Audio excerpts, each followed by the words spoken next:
Great, thank you. Evening, everybody.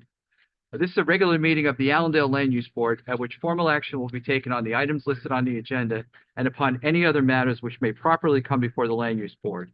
The requirements of the Open Public Meetings Act have been satisfied through a posting on the public bulletin board in the municipal building and on the borough website and by publication in the record on December 29th, 2023, with copies being sent to the Ridgewood News. Certain agenda items will be open to the public for comment and/or testimony.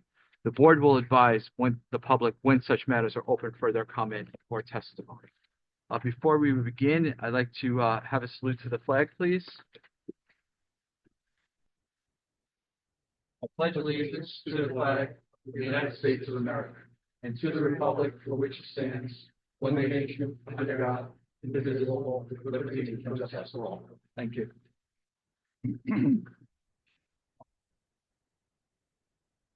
Linda, may I have a roll call, please? Vice Chairwoman Bergen is absent. Board Member Warzala. Here. Board Member Petrino. Here. Board Member Gugliaro. Present. Councilman Delavatio. Here. Board Member Dallo is absent. Chairman Sirico. Here. Mayor Wasinski. Here. Alternate Butler. Here. And alternate Conti is absent. Thank you. Welcome, everybody, again. The first thing before we get into the meat of the meeting, we'll go through the approval of the minutes. I went through them. They seemed okay to me. I think I had maybe one change that we made it. And other than that, they're good to go. Any comment from anybody on the board, please? Okay, then may I have a motion to accept the meeting minutes of the September 30th, 2024 special meeting? I'll make the motion. Thank you, sir. Thank you. Board Member Warzala. Yes. Board Member Petrino. Yes. Board Member Gugliaro. Yes. Chairman Sirico. Yes. Alternate Butler. Yes. Thank you. Okay. Thank you. All right, so first on our agenda is a conditional review of the amendments to the land use plan and the HVAS study presentation that Ed Stankus has been doing for the last, I guess it's 2 months now. Several months. All right, so you have a further update for us. Yes. Just before I get into it, if I may for just one quick second. This morning, I sent out, or Linda sent out for me, a document from the DCA relative to how some calculations for however many we needed to have to be affordable housing. I sprung on you to just, if you wouldn't mind, Ed, to just give a very, very top line brief on this thing for the benefit of the board and for the benefit of the public, not long, and then get into the rest of it, please, if you wouldn't mind. Absolutely. Thank you, sir. Yeah, no worries. And actually, you didn't spring it on me today. We've been looking at this since Monday. So when it was actually released last Friday, and it was actually in line with the state legislature, and there are recent amendments to the Fair Housing Act. The New Jersey Fair Housing Act outlines, for those that may not know, the overall process, the means by which we calculate what the actual fair number of affordable units that should be distributed to various municipalities that they should aspire to or try to plan for. And the reason why I say aspire to is that some of the numbers are just so out there that there is actually no way for us to address them, but yet the state is recognized in some rationale that there is this established need of about 85,000 units throughout the entire state over the next 10 years.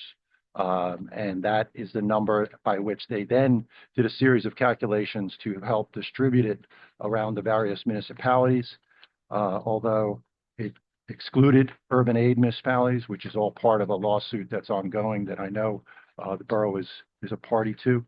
But in addition to that, the DCA numbers were scheduled from that legislation back in March, I believe it was, and as of October 20th, which was actually Sunday, they were supposed to release these numbers, so they released them on Friday. And they also provided a companion document with the numbers that's identified as affordable housing obligations 2025 to 2035, which is our next round or fourth round, because we've gone through 3 rounds so far of affordable housing throughout the state. But they also provide the methodology and background for their calculations. This is a document that as you read it, your head will spin, our heads are still spinning, as to how this is done. Because they try to use various data sets from the census, whether it's the decennial census and or other census estimates that are being provided. So, and in fact, Back to like 2000. yeah, and in fact, yeah, exactly. Some data is so old, is it really relevant? Blah, blah, blah. And before I get into that rabbit hole, it's better just to stay on the surface of this Please. and to identify specifically that in the fourth round, the numbers that at least have been identified. And the purpose why we're discussing it before this board is that this board as the planning board component of the land use board is responsible for review and update of your housing element fair share plan. That's something that we currently have in effect. It's an element of your master plan. So that's why this board is given that authority and that directive to prepare that document. But before we do that, we will be reviewing these numbers, reviewing the methodology, paying. Aha. So hope that wasn't AI talking to me. But anyway, we'll be reviewing this data as well as coming up with what is a reasonable approach to this plan. But what's been identified, and the first thing that jumped off the page to me was what's called present need, but there's also a number called prospective need. Present need is a term that's used to be referenced. It's almost indigenous need or rehabilitation share. That present need number was 159 units, whereas last time it was less than 20, or it was 21, I think it was. So why did that number change so dramatically? It had to do with the data sets, in our opinion, that they used. And in fact, the 159 just does not make sense for the nature of Allendale, what type of community you have. Because what they're talking about are income restricted units or income qualified families that are living in substandard conditions, whether they don't have a finished plumbing or a bathroom and or a kitchen, things of that nature, that you can see that that's probably not the case for a lot of homes within Allendale.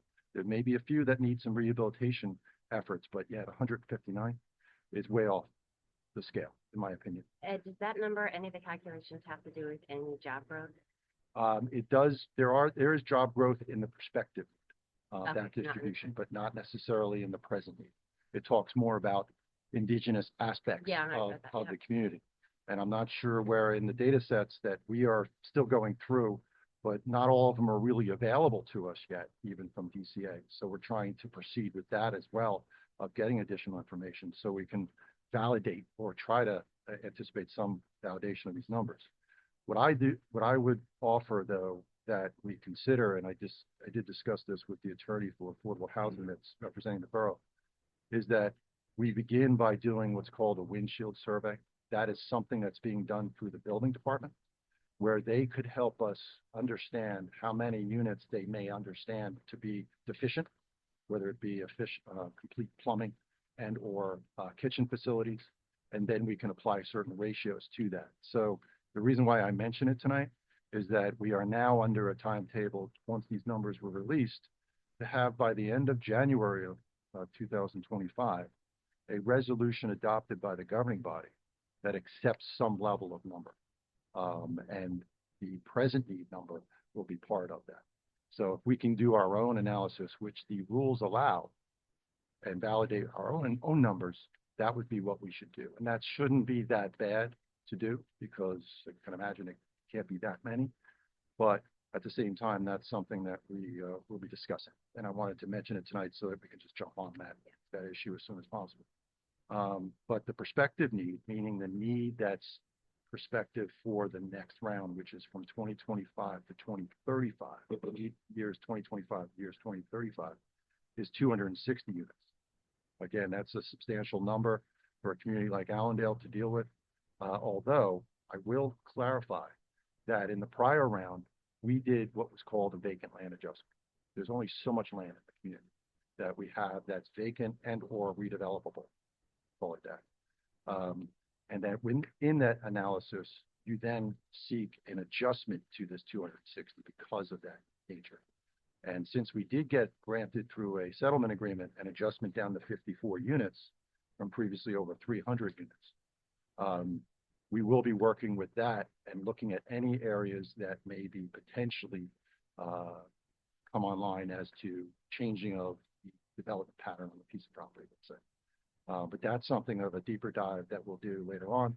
But I wanted to let you know that, yes, that number is high. There's questions around how that number was calculated, but at the same time, regardless of what that number is, we're always going to seek an adjustment to that because of the nature of the community and the nature of a master plan and everything else that we have in the community. We want to keep the scale and character of the community in this effort as best as possible. So that's what I would advise to the board. So you're aware when you see the numbers, that keep this stuff in mind, that the present need is sort of rehabilitation of existing units within the community, whereas prospective need might be new units of some type, of some number. So be aware of that, and that we will be coming back to this board because of your role in this whole process to discuss this further in the future. But we have, I think, until June of next year to come up with a plan, which is, I'm laughing because it's absurd to try to get this all done through administrative purposes and things of that nature. But we'll be working diligently on that. And it's important that we discuss it tonight, so at least you're aware of how things are progressing. And I just want to ensure, everybody in the borough too, that we have been actually working on this proactively as well. So we've expected this. We've already formed a team. We have Greg Butler as our land use board member of the team, a special attorney, our planner, another council person. So we are working on this. The attorney that we have is very specialized in this, very well versed in this, and he's coming up with actually even some alternative laws to present to the state. So he's not just saying this doesn't work. He's trying to show that I have a solution for you. So Allendale's obviously not in this alone. We're part of this larger lawsuit, but we're hoping more municipalities join, actually, quite frankly, after this. And we're all dealing with it in New Jersey. I believe it's a system that needs a rehaul. This is a new set of standards, new set of rules. The DCA has not done this before, so there's obviously going to be little bumps in the road. Exactly. And crazy numbers. So stay We're tuned. experiencing. Yeah. Thanks, Deb. There will be some changes. The next thing I'll talk about are the, under our current study under the master plan, we're discussing the issue of amendments to our land use plan.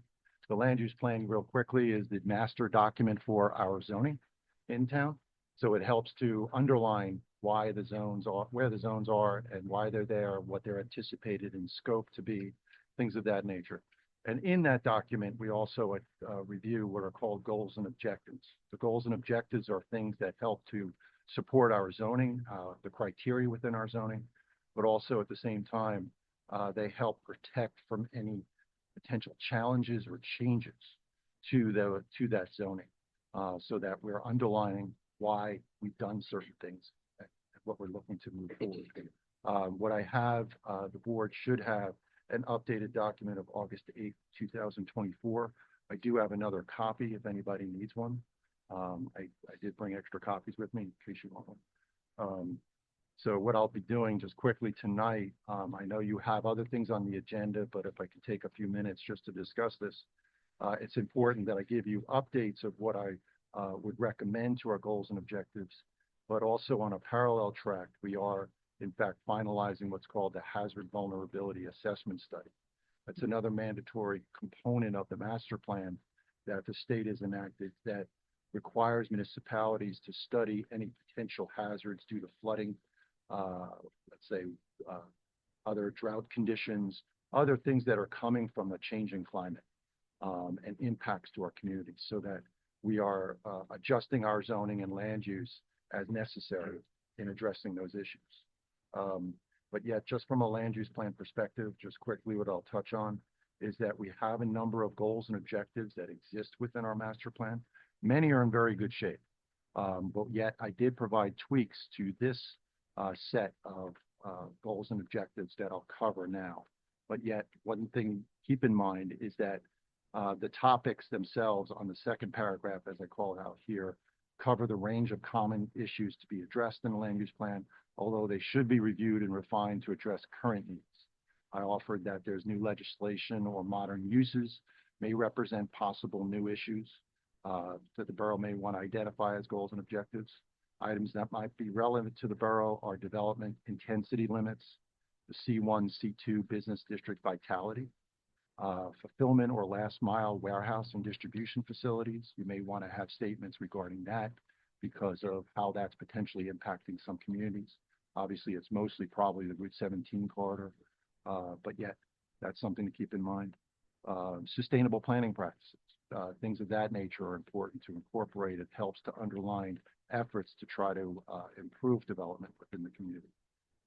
Outdoor dining, electrical vehicle charging station on public lands is another requirement that the state has enacted that we plan for potential locations for where they could be in the master plan.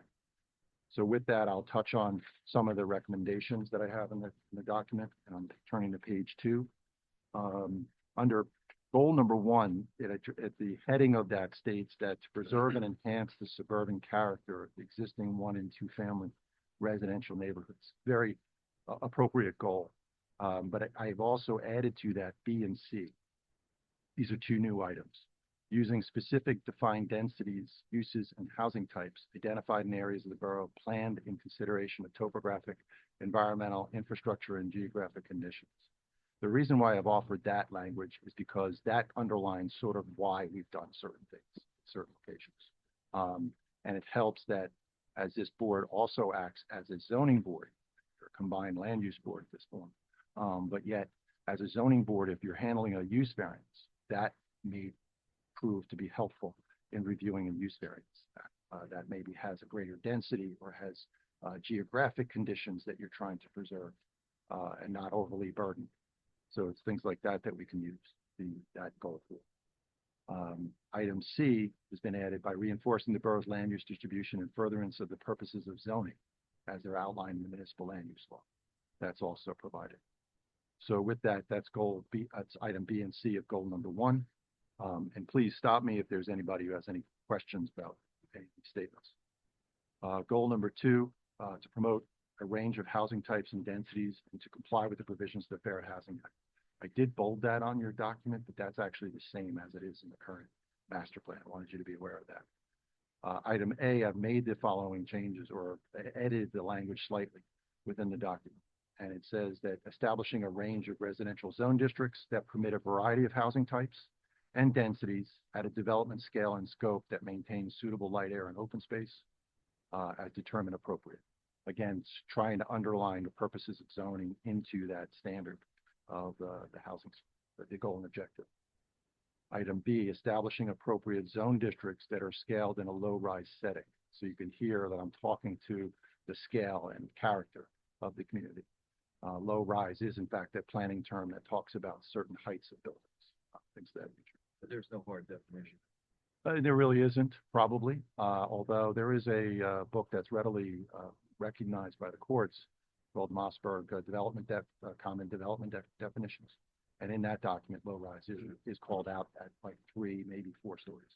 So that's where that helps you define character, so that someone's coming in with something even greater than that. It's like, wait a minute, this is a specific goal objective on master plan. Update. Also, the next one is item C I've updated, where it says establish zone districts for age-restricted housing and supportive and promoting establishment of age-restricted housing developments designed to address the unique needs of senior citizens. I added to that saying, where deemed appropriate and proximate to goods, services, and alternative modes of transit. So the idea is trying to concentrate that if it was to be a development near where you would have these sort of provisions, so that it's not something remote within your community. It's helpful as a statement within your master plan. I did update item D, change it from New Jersey Council on Affordable Housing to Fair Housing Act. Council on Affordable Housing is no longer a entity of the New Jersey state government. They've been abolished. So I've identified the Fair Housing Act specifically.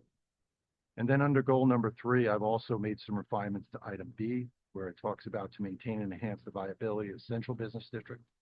I added to item B saying, promoting a desirable visual environment and preserve the small town atmosphere in the business districts through defined uses, building bulk, intensity of use, and development design standards consistent with the existing development context, and through streetscape improvements. Again, bringing that word context into the rationale of the goal and objective. Goal number 4, was the same. Goal number 5, I've added specific items relative to environmental impacts resulting from developments in that goal. Item A, this is furthered by, and this previously wasn't expanded upon. I chose to expand upon this goal, and I state that development and/or redevelopment that is responsive to the sensitive environmental features and their limitations while not overburdening the community's infrastructure capacity. Item B, by evaluating, I think I should change that word evaluating to possibly scrutinizing. By scrutinizing increases in intensity of development beyond those established by the zone plan to determine if increases can be accommodated by infrastructure and roadways involved. I think that really helps to make sure that we're being very clear about our infrastructure and roadway capacities. Item C, understanding that the numerous sites in the municipality that contain environmentally sensitive features and therefore may not be able to accommodate their prescribed full zone development potential. That is just a recognition of those limitations. So like preserving celery, preserving the celery, things like that. Or if they have steep slopes, they have wetlands, pockets of wetlands, or transition areas that are relevant to wetlands or C1 waterways.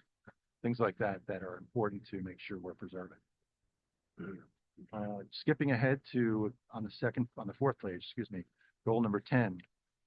This is where in goal number 10, I've refined, actually goal number 10 does not change. I apologize. I did bold that, but I didn't intend to bold it as a change. Everything's the same up until. So Adam, certainly. So under 10, Mm-hmm.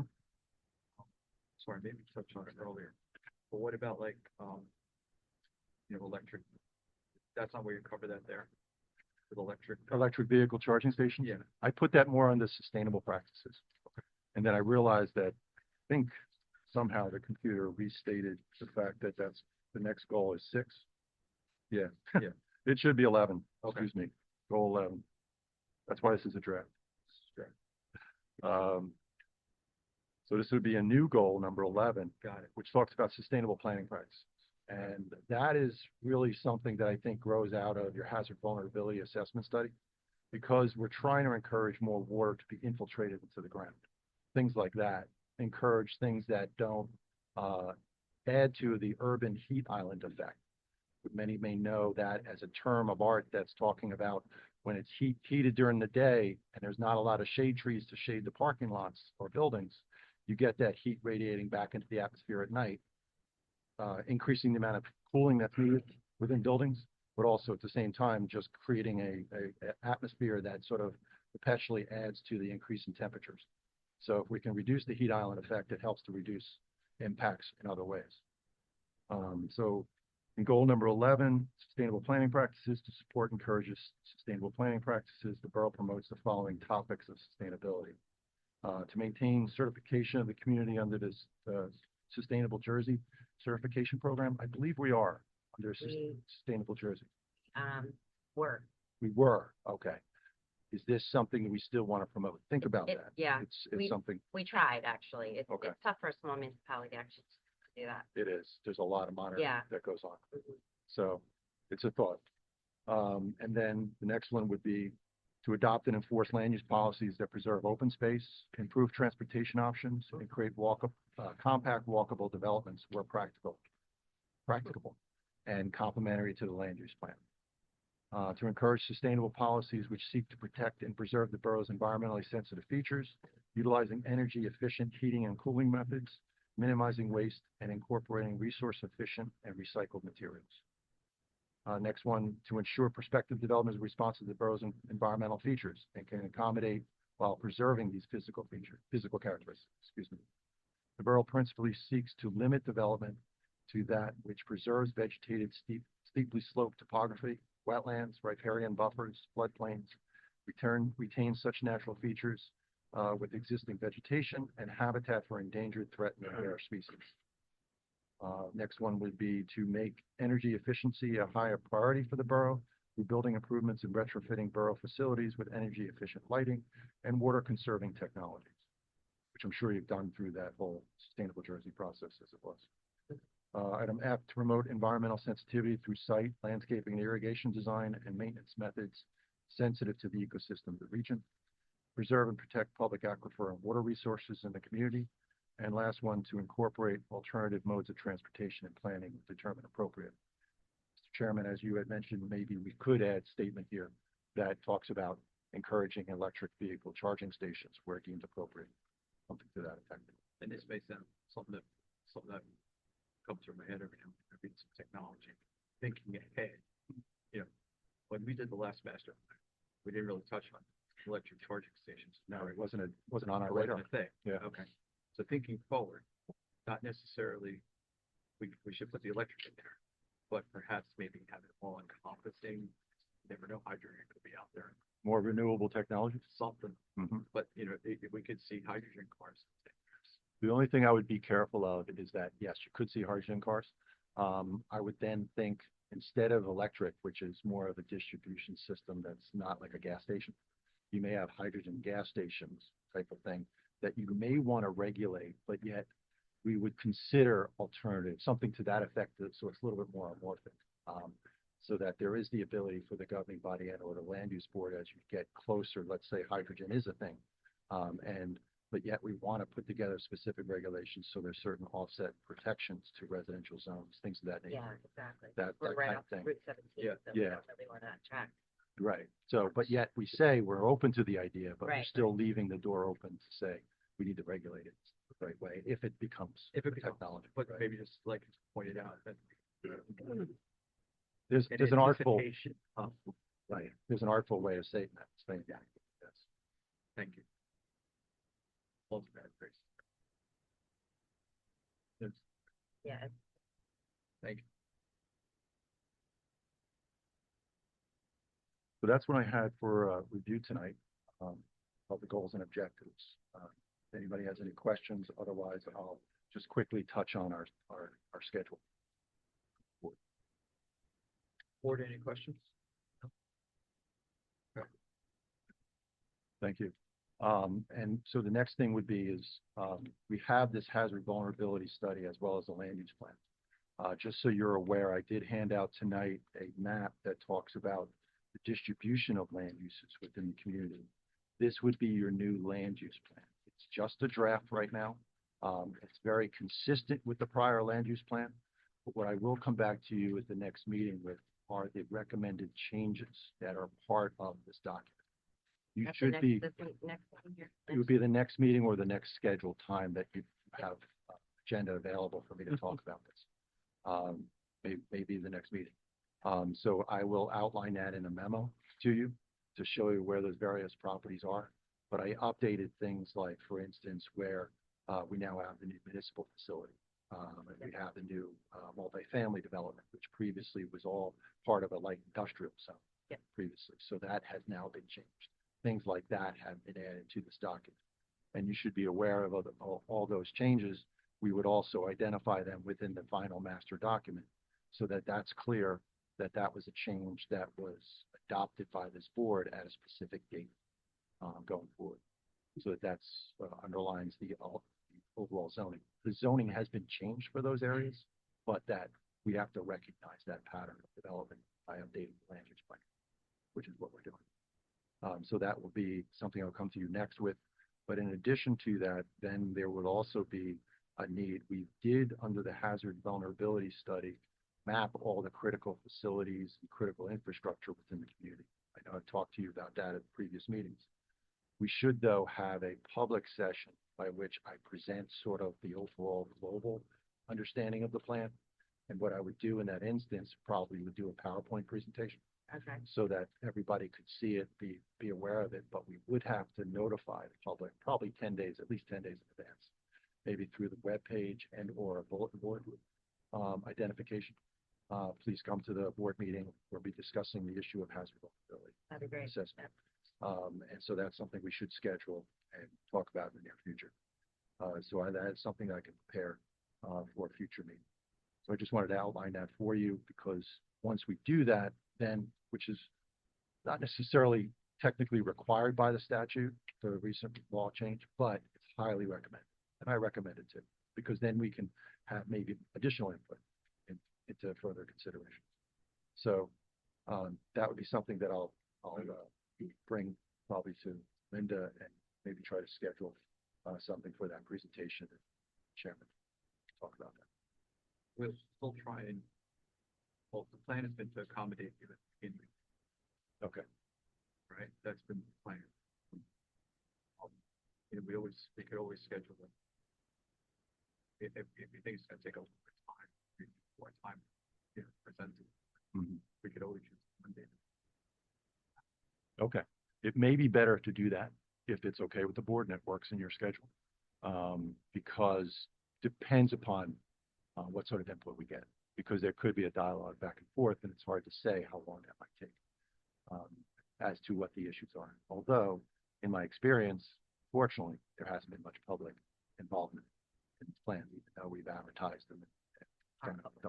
I imagine Correct. every public will be, Lego. I'm not trying to criticize anybody yet, but at the same time, it may or may not take time. So that's why it's Yeah, we'll probably make sure if best we to do it at a schedule. special meeting. If not, it'll make it a light meeting. Yeah, it should be scheduled towards a light. Yeah, Thank you. no problem. But what, just to get my mind a little bit around it, would it be, you know, would you be in a position to do this, or would we be talking more? I would be in a December? position to do it in November. When is your meeting in November? November, I think it's early. it's 13th, and we have 4 applications scheduled for that night already.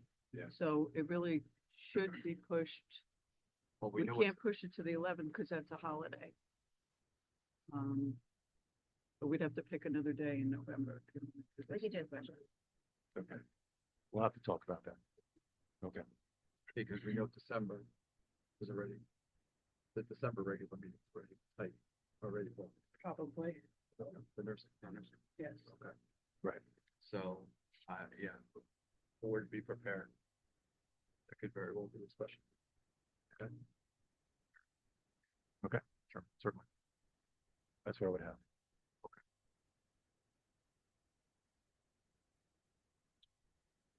Hey, you have more of it, or That's it. I'm sorry. Yeah. That concludes my presentation as well as the questions I had before. Board, any further questions? Okay, thank you, sir. As always, thank you. Then we'll be in touch. Will you need me for the rest of the agenda? And I don't Sure. think, I don't think we no, will. we don't. Thank you very much. Okay, Ed, thank you, and thanks for the impromptu on the TCI. You're welcome. Appreciate it. Okay.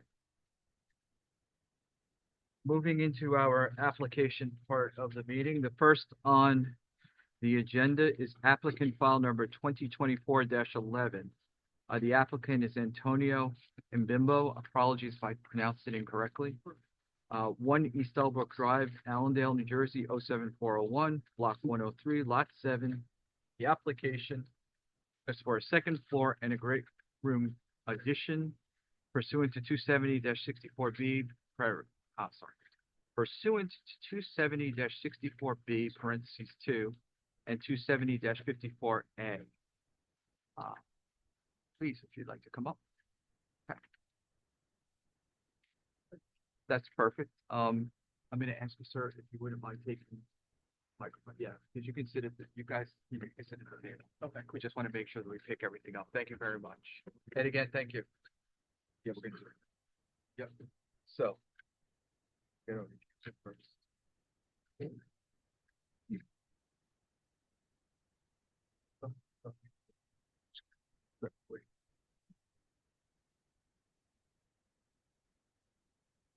We got a little bit of housekeeping. We've got a board member recusal. It's solely a proximity to your property. It's just for optics, and within 200 feet, you have to recuse, but otherwise it's just for good measure. So we'll have a board member recusal. Will both of you folks be testifying tonight? If you wouldn't mind, would you raise your right hand, please, both of you? Do you both swear or affirm that the testimony you're about to provide is the truth, the whole truth, nothing but the truth? Yes. If you would, for the record, please state your name, spell your last name, just provide one address. I assume you're both at the same address. So Antonio Mbimbo, IMBO, at 1 East Oak Drive. Thank you. Thank Thank you. Thank you. Okay, as we traditionally do here, tell us what you'd like to do and why you're here and everything else. Okay, thank you. So I'll start. We are currently living the consequence. We've been searching for a house for over 2 years. Finally purchased one in Delbrook, over the summer. Their forever home, has 2 kids, 2 boys, 3 and 1. We love this town. All we're very excited this year and very much here. So like I said, we're really hoping this is our forever home. Have some plans to bigger here for want to. We want to go second floor and make it further. So, again, we've reviewed the application that you have provided. We have, some situations that we're going to go through. Michael, perhaps I may ask you to, perhaps address this, Yeah, if you wouldn't mind we first. reviewed the application. Thank you. Visit the site, together a review memo dated October 15th. And there were a few technical completeness type of things that we had asked questions about, and the applicant professionals have provided supplemental information and addressed each of those items. Copy of the survey was some additional calculations that were provided, substantiating the information. So I guess as a point of reference, with the additional gross building area rates, triggers, the enhanced site level setback becomes an issue with some of the addition is actually located setback area. And it's an odd-shaped piece of land. Right. Almost- So, almost I mean, like- they're here for the relief for the encroachments. Yep. I guess existing encroachments and also additional encroachments based on the enhanced site That are setback. And some of the addition being located. And we had asked put forth a couple of review comments. Not very typical comments for applications, I think, that we've seen in the past for situations like this. I think it would be helpful for the board if we heard a little bit about the finishes of the addition. If there's going to be any exterior mechanical equipment, lighting, tree removal or proposed landscaping. Given the fact that we have ongoing, Florida State has the ongoing issue with lead service lines, making sure that the proper material was utilized for both service lines for the water and for the sewer. We've been including comments in our review that the connection should be investigated.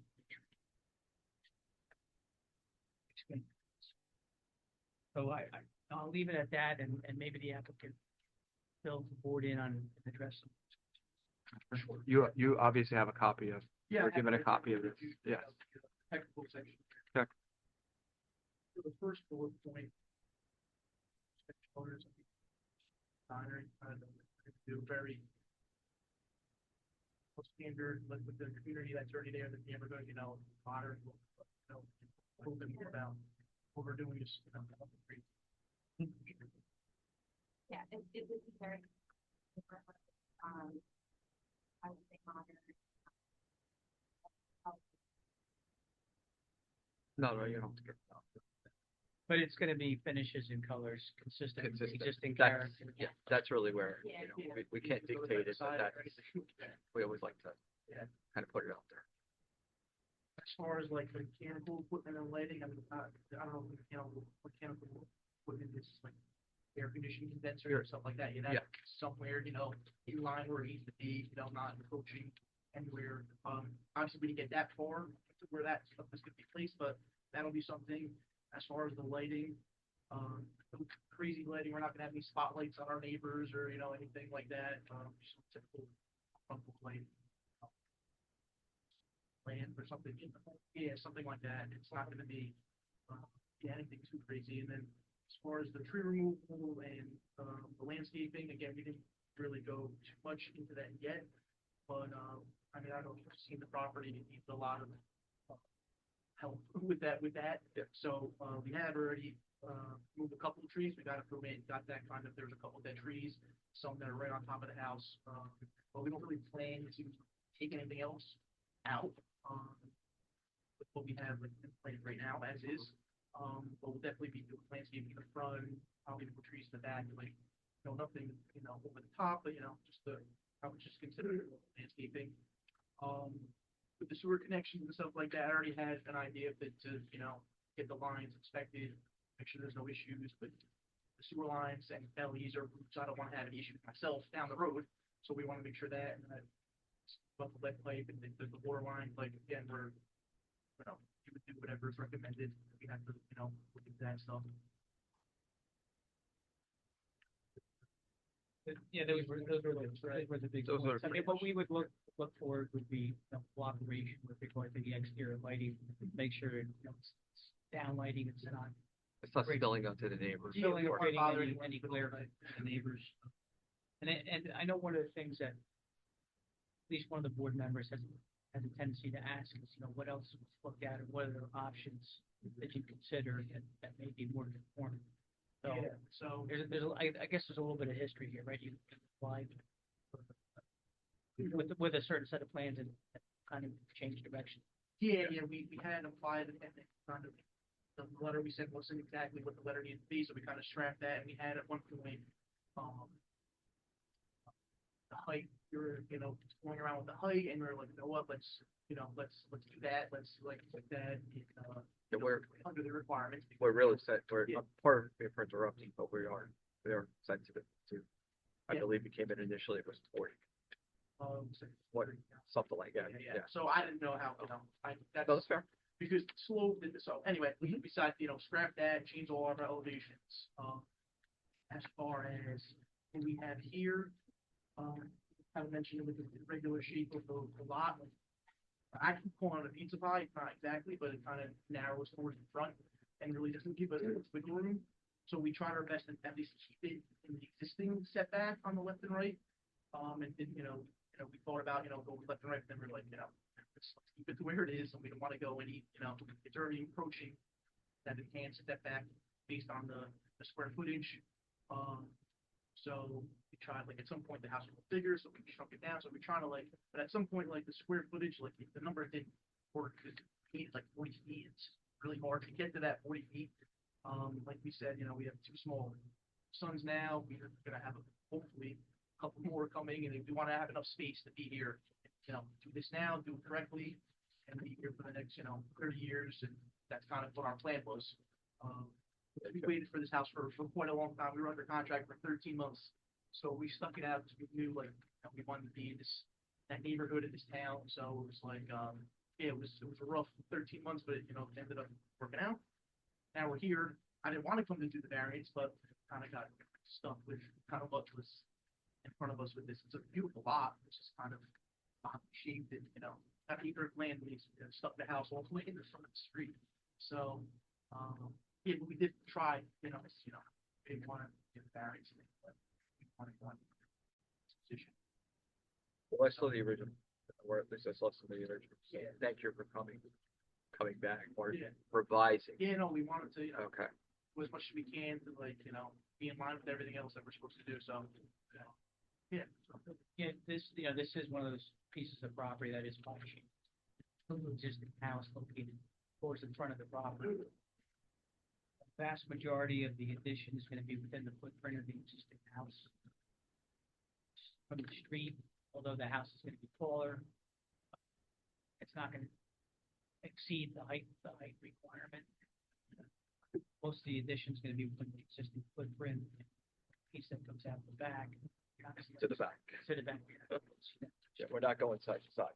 But, the location of the existing house, cheap property. Some difficult, but, constructing conforming addition. So one of the things that, again, because this is, I don't want to call this preliminary because it's way more than preliminary. Okay.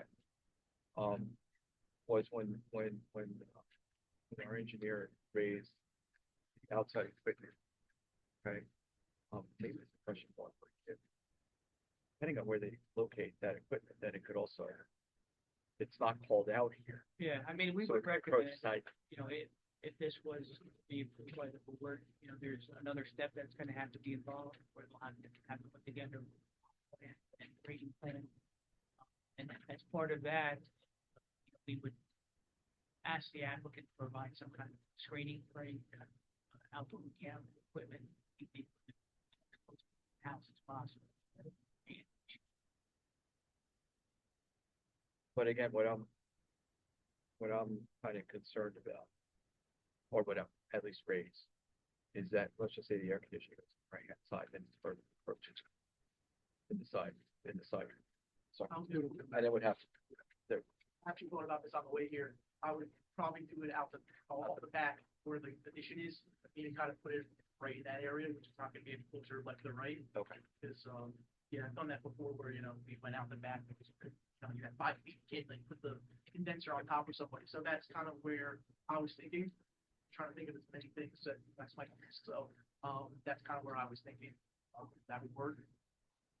But, And yeah, to like, avoid a that's trip something- back here, you're gonna have to locate it somewhere where it conforms to code. That's the chairman's getting at. Okay, And as long as you work with Mr. Breland's office, post-approval, if the board voted to approve this, you should be fine. You should be able to avoid having to come back to the board for any kind of secondary reviews.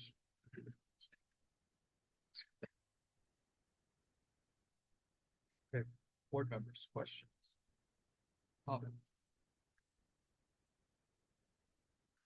Just a question about your downspouts. Make sure that you're not pitching towards your neighbors, your runoff goes back. Street. You testified about lighting. So your second story, have you had any discussions with your neighbors?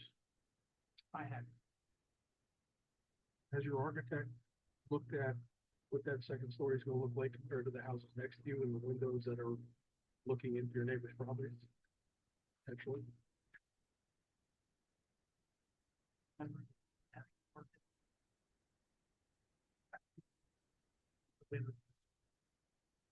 Out this with the thing not as high, run, I don't know if that's affect much either. Probably have to get the time,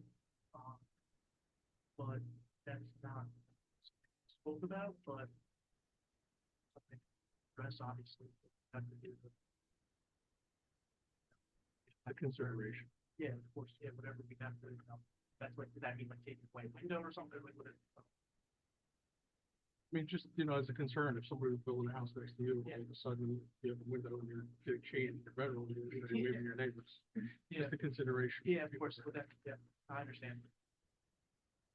But yeah, I would highly recommend that you try to keep your utility units. As far as the trees go, I mean, obviously you have a nice wooded piece of ground there. We try to encourage residents to kind of maintain that. It helps with buffering, shielding of the neighbors, the aesthetics of the property. So just, whatever trees you do take down, we encourage you to try to replant, soak around the property.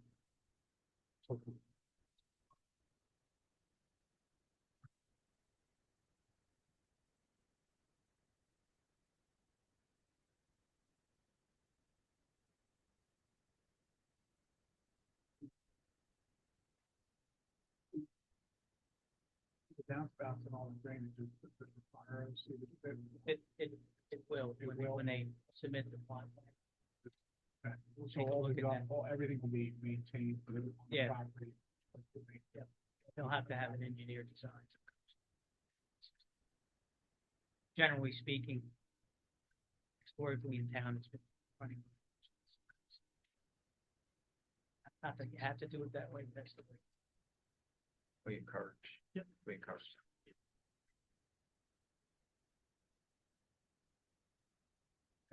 I don't see it on here, but any plans or thoughts about a generator, potentially? Not that, not the first thing that comes to my head. never had a generator before. I don't know if we're gonna have one. Most people never had one before, so we lose power Yeah. a couple times.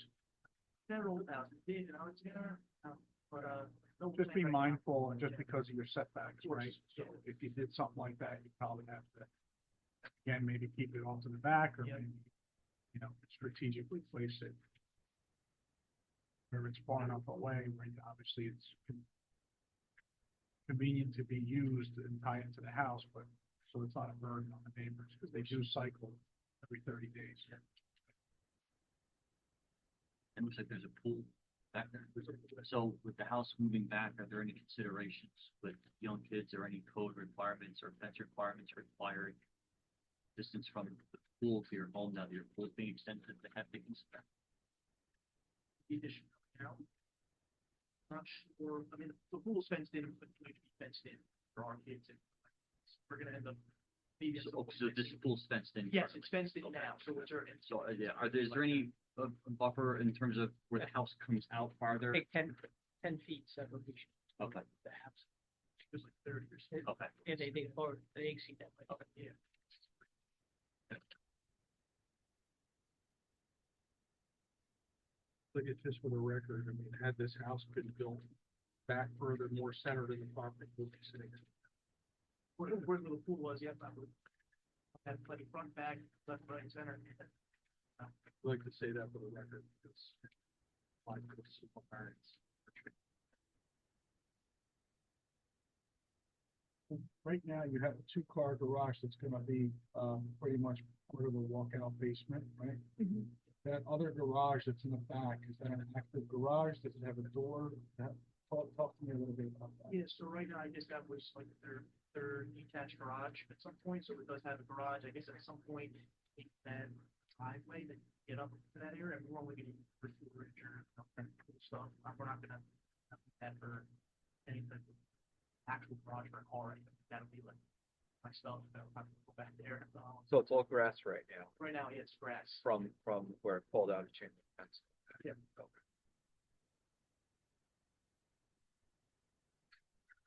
Because you have a fence there, but then you have a fence encompassing the pool itself. Yes, the fence all around the pool.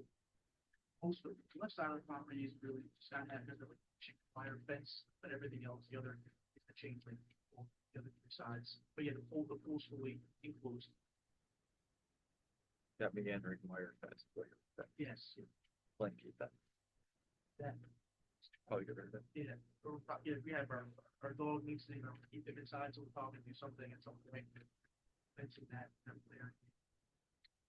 So right now, I guess on the, west side of the property, which is the left side of the driveway, is that wall, is it shown that it encroaches the next property? Is that accurate? Is that your property line where the wall kind of goes over just past it? Yeah, so it looks, so there's an easement, my neighbor, there's a 2.5-foot easement, so I guess. I can see that wall, but my driveway is on the other side, not 100% sure, again, we just bought the house, I'm trying to meeting my neighbors for the first time, but I think that's, if there is an easement that's been there for a while, but that's 2.5 feet, that pertains to this.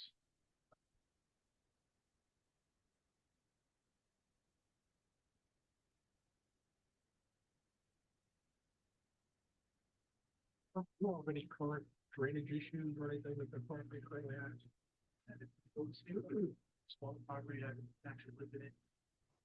Did the previous owner disclose anything as far as drainage or issues that they've had with runoff or anything like that that's existing? Yeah, the previous owner, yeah, was not really helpful, any of that stuff, so I really didn't know anything about that, just me knowing, a couple things, it doesn't look like there's any issue, but I'm not a professional in that stuff, but.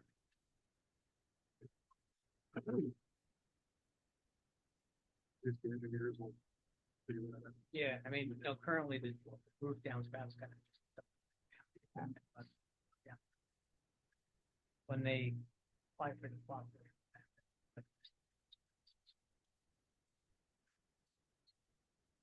And, it appears too that, part of the reason why I was asking about, making the point about the lighting, there's an existing floodlight, I guess. I mean, I haven't been there at night, I don't know if it's obnoxious or not. But yeah, those are the kind of things that we try to avoid, particularly to put these in the store location. Peak of the second story. But I didn't notice that, so when I finally got the electric on, stayed on, but yeah, you know, if we're not. That needs to be adjusted, or whatever you're going to. Yeah, of course, yeah, we're not, okay, probably have any. Okay.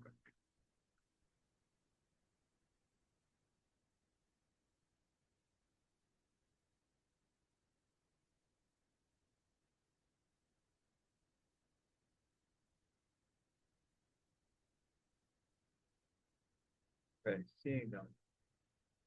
I open up to the public for comment, questioning on this application, which just presented. to us. Okay. Seeing none, I bring it back to the board. Okay, any further discussion, comment? It's the only comment I have with the applicant is, you know, they revised the plan to provide a variance, which we appreciate. Agreed to make sure that there's no lighting, that we're gonna submit their plot plan, we understand what we're doing. We're gonna make sure that there's no drainage or water going to their neighbors because of that, and any landscaping trees, they're gonna do best effort to try to replant. Conscious of trees, the layout, buffer zones, and everything. Yeah, I think it's, you know, looking at the land the way it is, where the house is located on, they're gonna do it. They could done without demoing everything and moving money in their house, which is not reasonable. So I think that reason I have. Sir? Any other, comments? And I'm just gonna say the same. What Joe's saying, what you're providing. Thank you. Thank you for this. The other thing is that, you know, as this thing progresses, to work with. Okay. Mike, what do you call those things again? I'm sorry. On-site, no, when you, as built. Oh, yeah, it's built. Thank you. Okay. So, won't you agree to that as well? Okay. All right, board members, they have a motion to approve with, all the notes that Mr. County will have in there. In the comments. So Deloise, I'd like to make the motion. thank you, sir. Board Member Rosella, Yes. Board Member Petrino, Yes. Board Member Gugliaro, Yes. Chairman Sirico, Yes. Alternate Butler. Again, Oops, sorry. Yes, I skipped over you, Councilman Delavatio. Yes. there. You forgot the mayor too.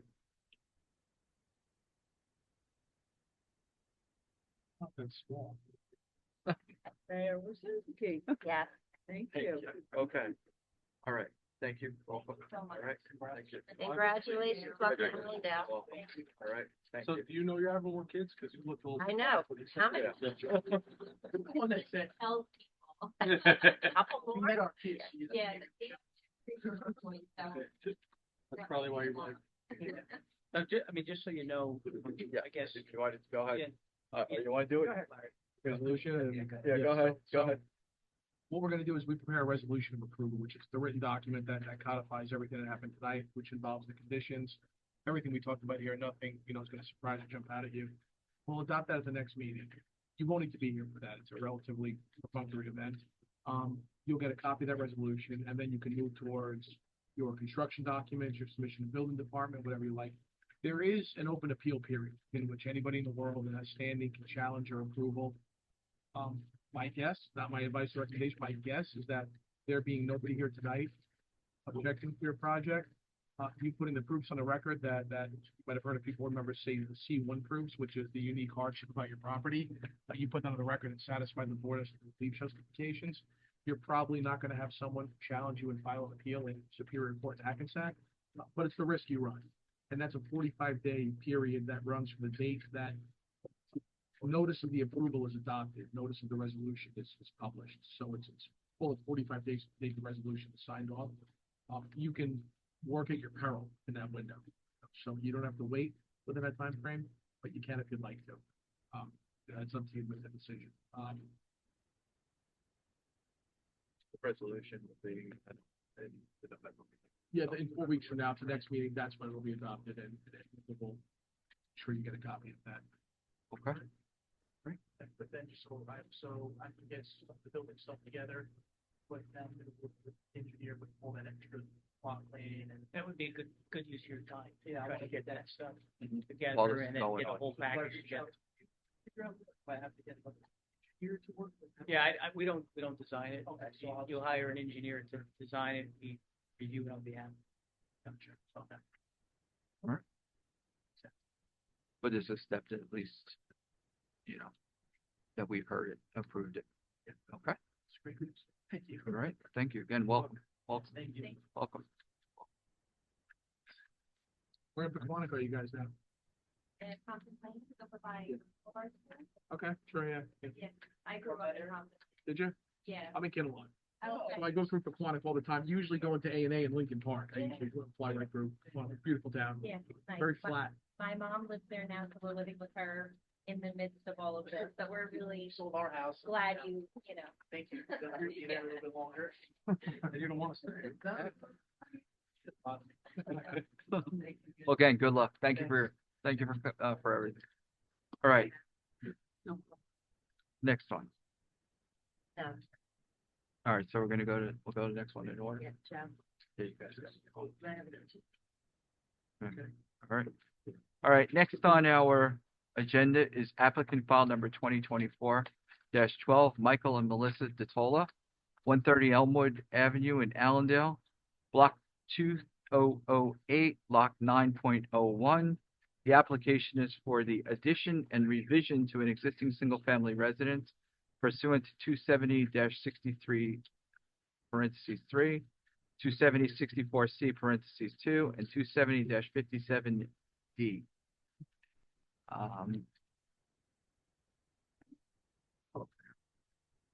It's okay. That's okay. Yeah. So we'll go on record and say. Yeah. Okay. Yeah, so we'll take that down. So, good evening, folks. So just for the record, we've had two members of the board, the dais, there's an FAR variance as part of this application, so it involves D relief under the statute for the benefit of the applicant. I'm sure your consultant is aware. Under the New Jersey State statute, only certain members are able to consider what they call D relief, use variance type relief, of which floor area ratio variances are included under the statute. This being combined land use board, certain class of members have to recuse themselves from the application. So you're left with balance here. Because you have that relief at play, you need 5 yes affirmative votes in order for this to be approved. Anything less than 5, and it's a statutory denial. Questions? Okay. And flash, just not this class. There you go. And the record showing that Mr. Butler's back with us now. Okay. Is it good? Okay. Yep. Okay. So then do we have all that? You have all that down? Thank you. Okay. So. Go ahead. Sir, would you please, you're gonna testify tonight as well? Yes. As motion consultant. Would you please, raise your right hand? Do you swear or affirm testimony that you'll provide this evening is the truth, the whole truth, nothing but the truth? Yes. Would you please state your name for the record and spell your last name? Sure. I, capital T, O, L, L. And an address? 30. You swear or affirm testimony you're about to provide is the truth, the whole truth, nothing but the truth? Your name for the record? Yep, Mary Stroh, that's our. And your license is current and good standing in the state of New Jersey. You testified in the state of Jersey numerous times, I assume, including before this board. Okay. All right. I'll start with the, Go ahead. for the application. I do have some additional photographs, of the rear of the house, and an aerial view of the neighborhood. That one not filed?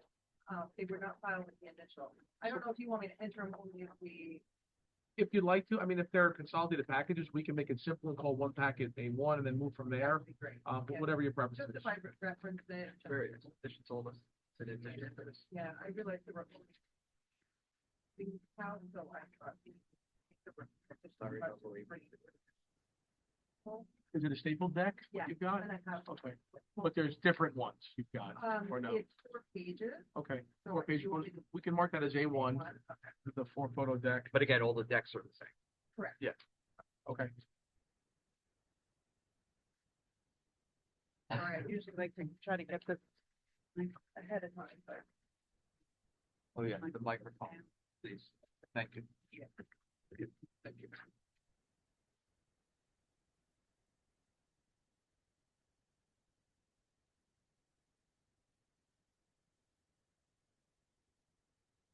So, Mary, again, I'll turn it over to you. What do you, what are we doing? What do you want to do? Okay. Explanation, the whole thing, please. We're here tonight for a couple of variances. The addition to the house, what we're proposing as a renovation to, the existing house is a new front porch, which the room we've been in attached to, and just, safety of having a covered front porch for side space and stuff. A new front porch, out the back of the house, we're gonna expand the kitchen, put a combination laundry mudroom, and also a tiny office for home office. Also, that's evolving and residents today. On the second floor, we're going to expand the bedroom. The existing primary bedroom has a powder room, it's just a tiny sink and a toilet, and so we're going to expand that to a full bath and second full bath there to service the other bedroom. We're still maintaining that bedroom count of 4, but we're just giving them a little more space and a more bathroom space for the family.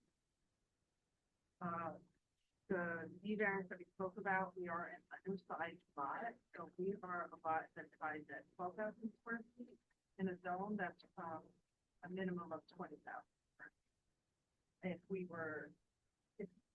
If we had a 20,000 square foot lot, why would that floor area ratio? Even if we had a 15,000 square foot lot, why? And just for relevance of the neighborhood, and that's why I also on page 3 and 4 of the photos I handed out, the neighborhood. There's a mixture of different sizes in this neighborhood. The adjacent property is 6,000 square feet. So, in terms of being in keeping with the neighborhood, the square footage that we're proposing, this little 35, 70 feet, is in keeping with what property that neighborhood.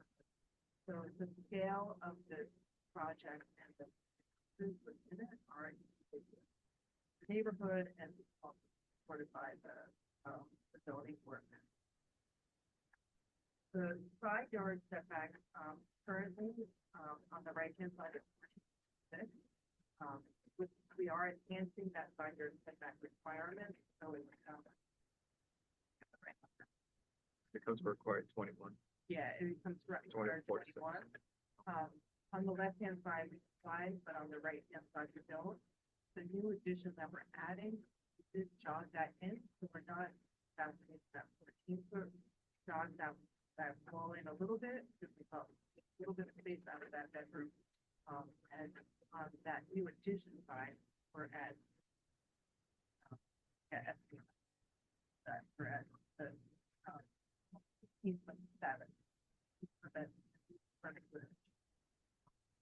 Should also be noted that on the second page of the picture, there are some large evergreen trees along that property line already, so there is some natural shielding and hindering of the privacy between the property of that side. But more towards the back.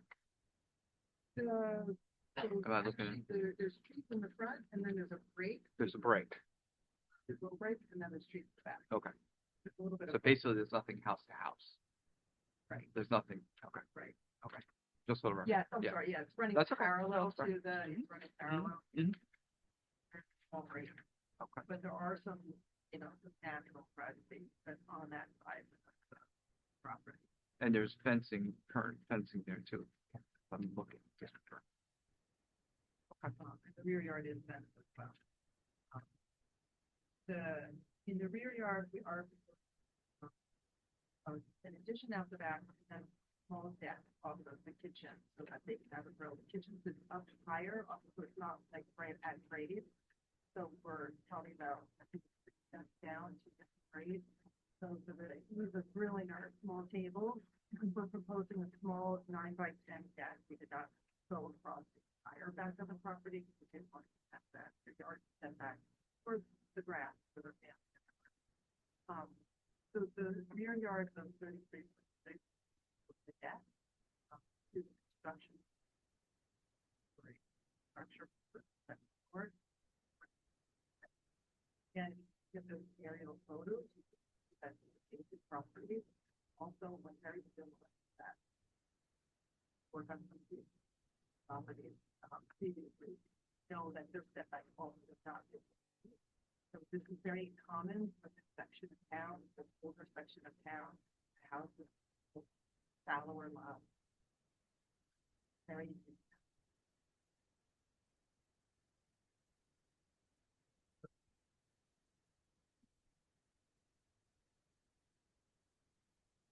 As far as the floor area ratio in the gross building area, in house to 2735, we're adding 800 trees for a total of 3578.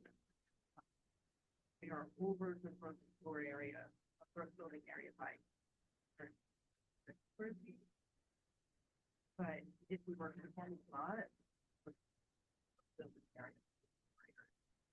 even if we were just 3,000 or outside. So that that square footage is still in keeping with and the purpose of the market. As far as the design of the outside of the house, you'll see renderings again. We're going to update the aesthetic of the house. The house will be the party board. Colors will be that gray family that we're showing you. Rendering. There is definitely, there is that an upgrade in terms of something else, front dormer or the garage.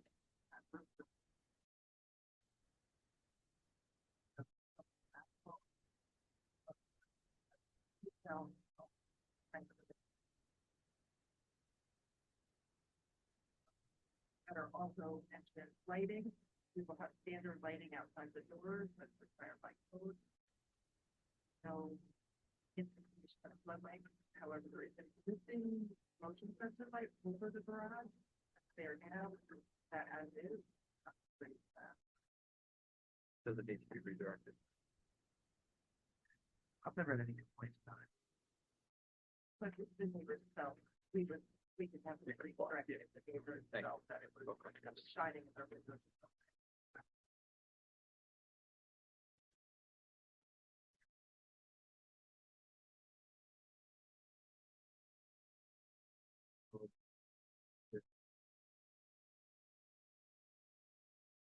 Open up, yeah, you're right. I'm just gonna do that. Or if there's questions. We're all familiar. Yeah, I mean, We all know it's the situation. they're in a tough situation because across the street, almost all the lots are 100 feet wide. Yep. And not only is the lot next to them 75, the house to the right of them is actually offset closer to their house than Seneca's property. Correct. So it's not much to do then. The other problem is with the garage, there's like a room over the garage, but it's not at the same level as the living spaces, so it's connected by, it's not like easily connected, so expanding the bedroom that's there would actually look taller, but above that space, and he felt that that was too much for the neighborhood, so taller, and going out the back, and then, minimize the impact of the street, and actually, probably building less square footage. So, I mean, you know the drill. You're already answering the questions that we're gonna ask. What else should we have looked at?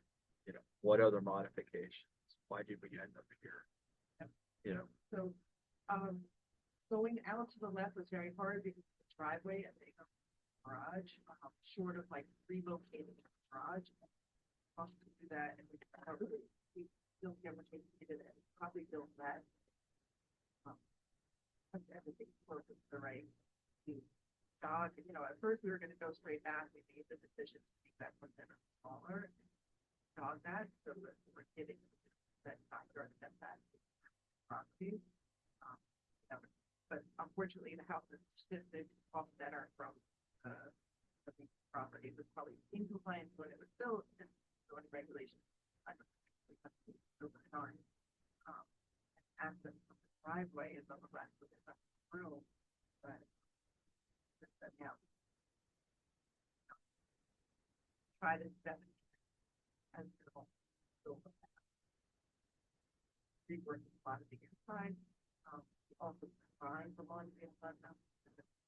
Footage down, separate. Office also very system for that.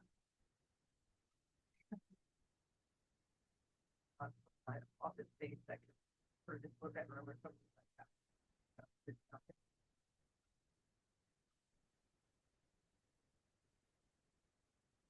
I think I heard a couple times you say that you have 3,000 more. Okay. It's really you won't necessarily have to come here. In your opinion, is there 3,000 square feet available in the surrounding properties? Like with a plan property, such as now.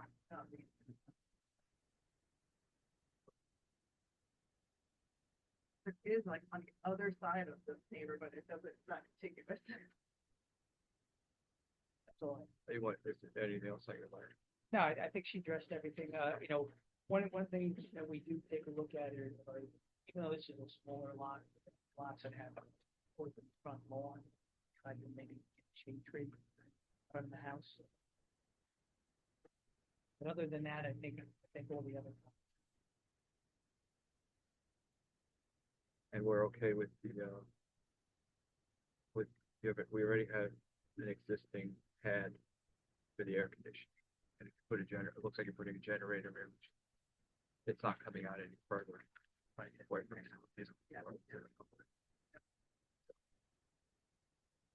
It'll be right there. So there's no plans I'm sorry. There's no plans to move the air conditioning where presently is. Okay. The generator was, or when a generator. Looking at stuff like it. Okay.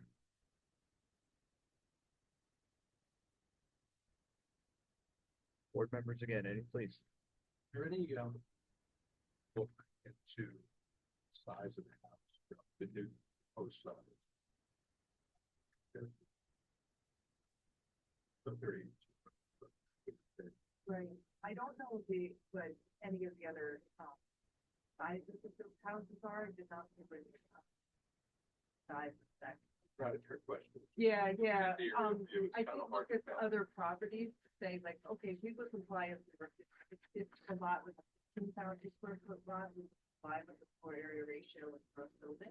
So I did look to make sure that there are other lots in the street that are that size, and the neighbor to the left is 50,000, and some across the street, and then behind, but some of it, directly adjacent, like behind or to the left too.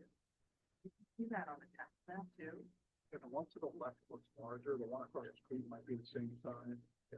Right, the one across the right. So the one behind is larger, and the one behind is diagonal. To the left and front, and the left is larger. And then I guess across the street diagonal is like down, at the end of the road, that one is part two. So the question comes up, in the house to the left, if I'm looking at the area view right now, it looks, significantly bigger than the lot. So it's kind of, that was my second question.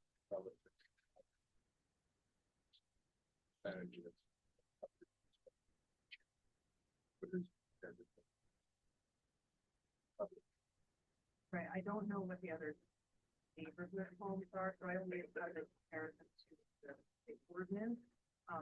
And I can see that, that I know the house to the left is about lot size. As far as their coverage, I don't know what their coverage is. But I do feel that it's keeping the 3,500 square foot house, it would the need for this property. On different side of the property. Right, on larger, yes.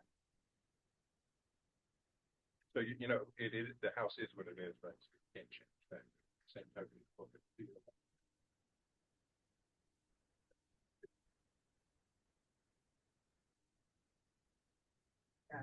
That's why we, when we designed the outside, we add in the dormer over the garage, so that garage doesn't feel so big, and it starts to bring the scale down, and then the front porch also helps with that too, bringing that, scale down.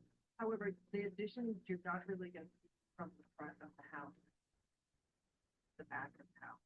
The only addition that you see in the front of the house is that front porch, the dormer. Those are things that just enhance the character of the home. There's some really beautiful, trees that we're adding.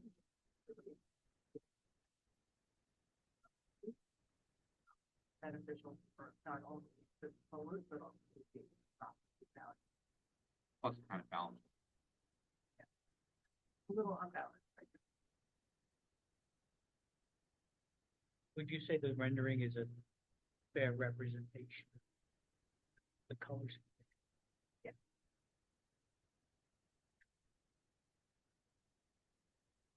I like the touch of them.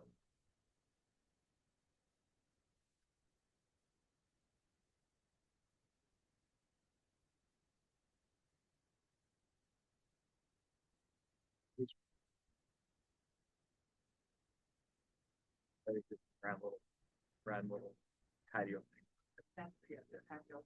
that I don't. Yeah, there's no new space. Crawl space is file area.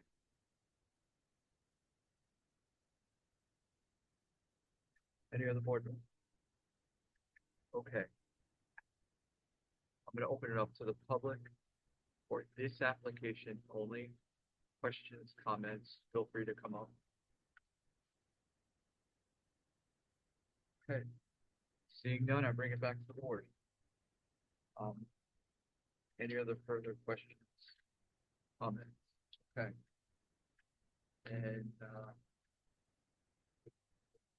okay. And, I have a motion to approve. I'll make a motion. I think the rendering, keeping, I know that neighborhood as well, and just being through there, and it's gonna be a nice. One of the positives on undersized lot. It's just,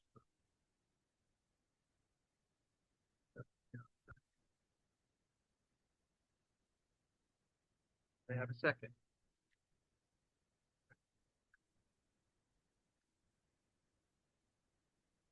Board Member Warsala, Yes. Board Member Petrino, yes. Board Member Gugliaro, Yes. Chairman Sirico, Yes. Alternate Butler. Yes. Good luck. Thank you. Thank you. Thank you. There is always, thank you. This way in the mission.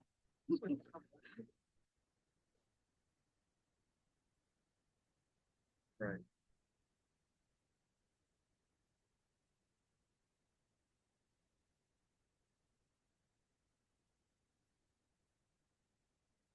So. Next application that we have is, Back in, yes, yeah. You guys were texting.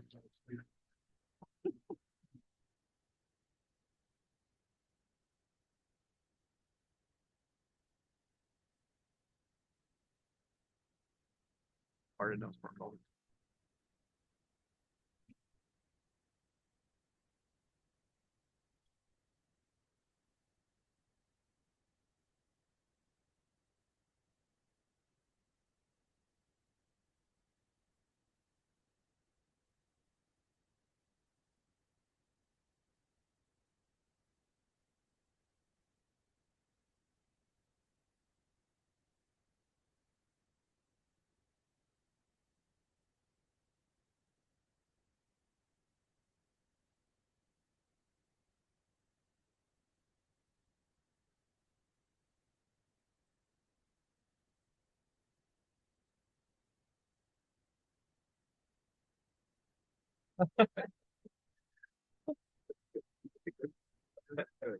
All right, the records show that Mayor Wazinski, councilmen have joined us back.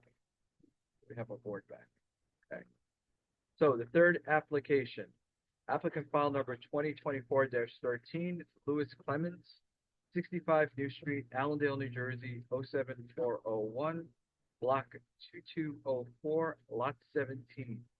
The application is a proposed second-story addition on an existing dwelling with front yard setback pursuant to 270-22, 270-57B, and 270-37A, parentheses 4.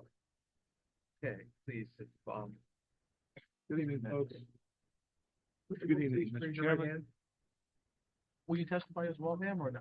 No, she's just, it's just for me to pull that. Okay, you'll be the only witness this evening? Yes. Raise your right hand, sir. Sir. Do you swear or affirm the testimony that you provide is the truth, the whole truth, nothing but the truth? I do. Your name for the record, please. Spell your last name, provide an address.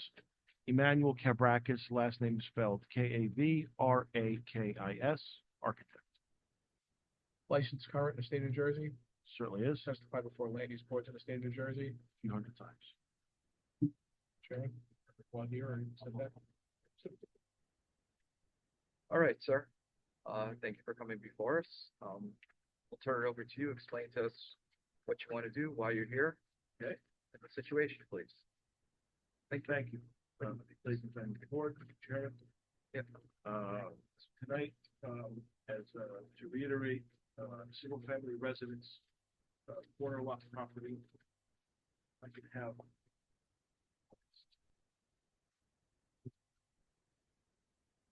Briefly, if you're not, I'm assuming, Just why, yeah, we had an easel here somewhere. I mistook the camera If as you- the if easel you- coming in. If you hold on, Well, I mean, I can, I don't mind. I can, all right, if you don't mind holding. Okay, I want to be clear, everything that you're presenting, we already have. correct, okay. Okay.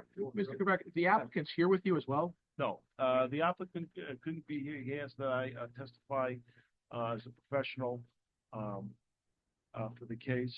I prepared these under my office. I'm familiar with the building, the proposal, and so on.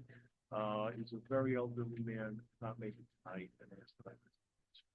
And safely assuming the board imposes conditions, if the board were to see fit to vote to approve, you can agree on behalf of the applicant to be bound by those conditions? Yes, I spoken to him with regard to that.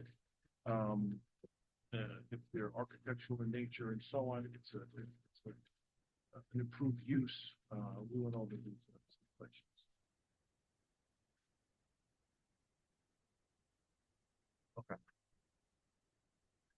Oh, please. So anyway, I have before me the review from the engineer and so on. Again, we're seeking setback variances, a C2 setback variance.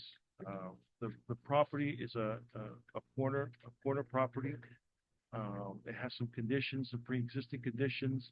That is the main crux of tonight's reason that we're here. It is an undersized lot, 15,494 square feet. Again, a pre-existing condition. There are similar lots in the area. That's one condition that's leading to a portion of the hardship that I feel is very evident and easy to convey tonight. For the undersized lot, the setbacks are harder to achieve, but the majority of the reasons for the variance, there are two variances. I want to here and color these in to be descriptive at this range. The original construction position of the house is a catty corner, not quite 45 degrees, 30-60 perhaps. That's skewed. It's posing a quite difficult situation. It's a single-family ranch. The home is, with the garage included, 1,700 square feet. Living space is about 1,200 some odd square feet. It is undersized for the property, it's undersized for the community, it's undersized it's compared to the other constructions in the area. We're proposing to, on its footprint for the majority anyway, to basically chop the roof, go up, and convert to a colonial style home. To do this, you have no choice but to seek these variances. And the situations that I have previously explained to you are creating this hardship because of the position of the home. It's creating these two triangles that are encroaching on the front and side yard setback. To go ahead and add square footage, not to do that, would basically mean to take these triangles and fill in the gaps. It would be a worsening effect and a detriment to the area. They don't fit architecturally, almost, I'd have to say professionally, nearly impossible, unless you like to live in a, triangular shaped bedroom and so on and so forth. So because of the original position of the house, the undersized lot, it's creating what I consider to be just ministerial in size and encroachments. We have no choice to go up and to have a piece of construction and square footages that are in character with the rest of the community and the neighboring, residences. We have this condition. Impervious and building coverage are well conforming. Other setbacks that require 50, we have, more generous setbacks. But in the area around the corner, we have these two small encroachments.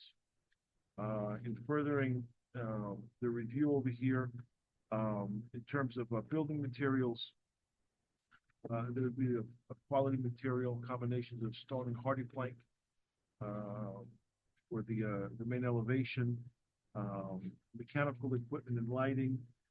It's very easy. I've depicted back in the corner, behind the garage, back of the home, that won't be visible from the street, where air conditioning units will be, in my estimation, perhaps 40 feet, if not greater, to the rear yard setback.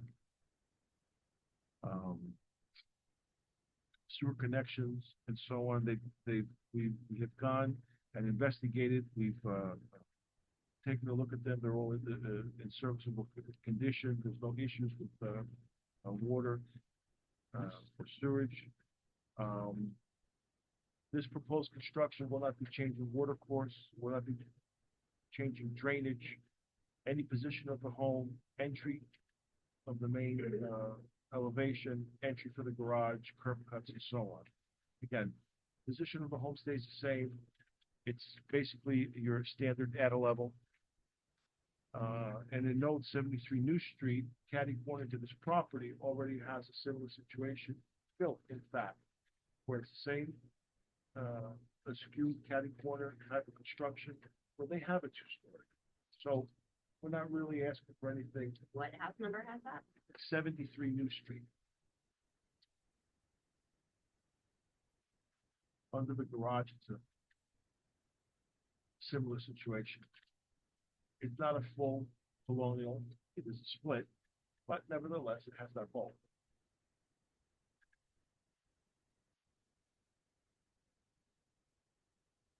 But to satisfy hardship, shallowness, or shape of the subject property, I think it's very clear. Topography doesn't seem to pose any hardship, but it's the original position of the home, it's the size of the lot that makes it an issue to expand the square footage.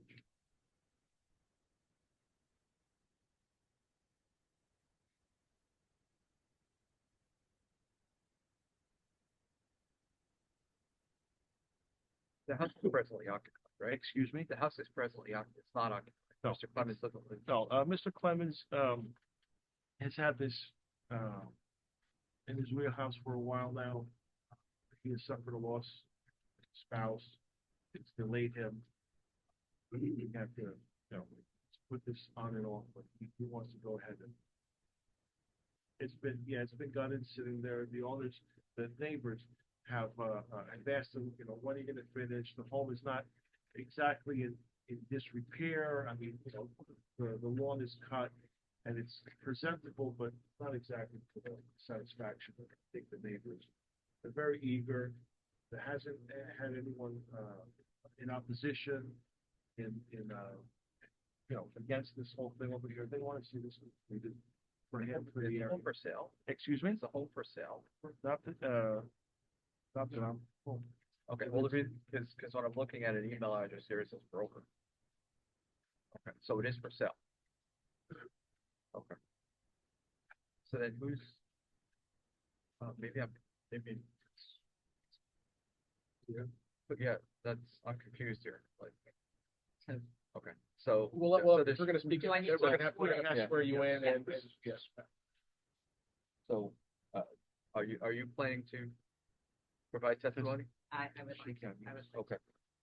Do you swear or affirm the testimony you're about to provide is the truth, the whole truth, nothing but the truth? Would you please state your name for the record and spell your last Susan name? Luciano. And your So- affiliation with the applicant is you are Can I the put this You can put it, Thank yeah. you're the architect's colleague? No, no, I am a close personal friend of the homeowner, Lou Clements. And Lou is going to allow me to purchase the home. He's a very dear friend. He purchased the house in 2007 with his wife Lynn. In 2009, they made plans. They had several sets of plans to redo it, and she took ill. He cared for her for many years, and she passed away. And he's held on to the property. He's taken care of the lawn and whatnot. The entire house is gutted. There's no heating. There's no water. At this point, you know, there's a concern to get something done with the winter coming. And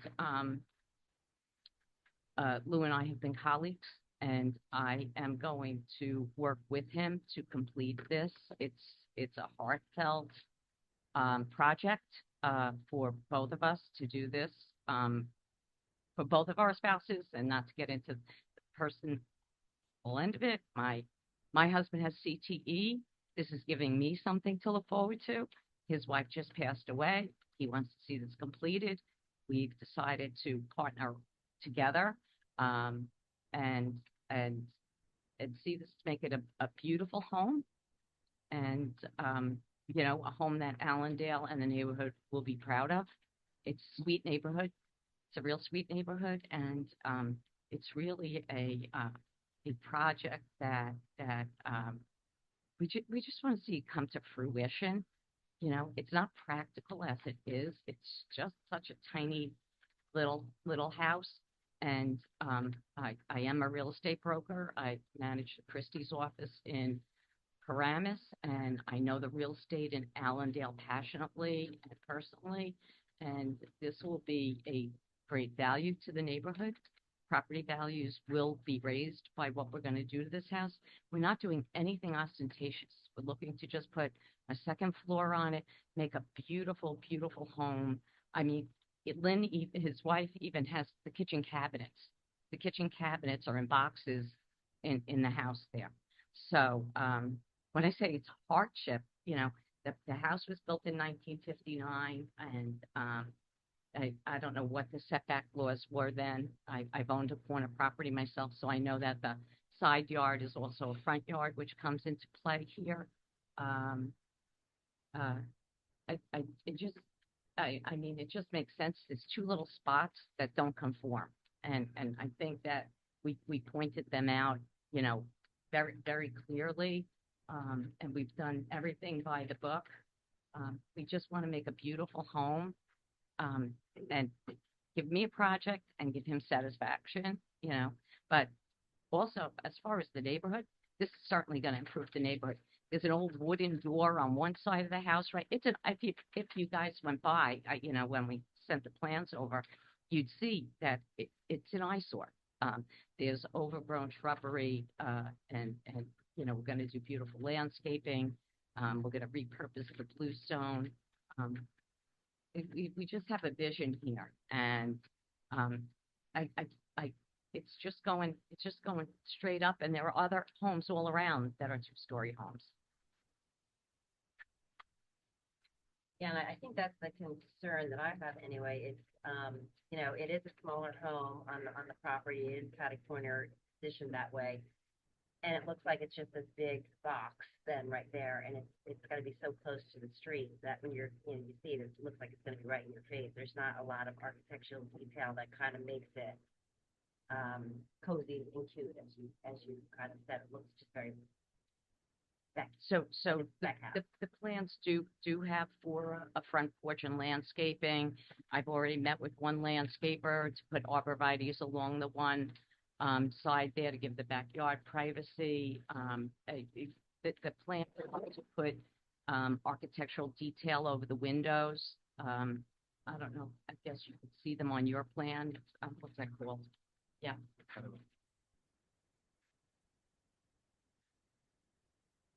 Believe me, we're looking to make it very beautiful. We're going to put some stone on the front, down at the base, under the windows. It's gonna be beautiful. Yeah, it's my professional opinion. This particular property, inevitably, under this application or the next owner or so on and so on, it's slated for this type of square footage and development. You know, it's in the need of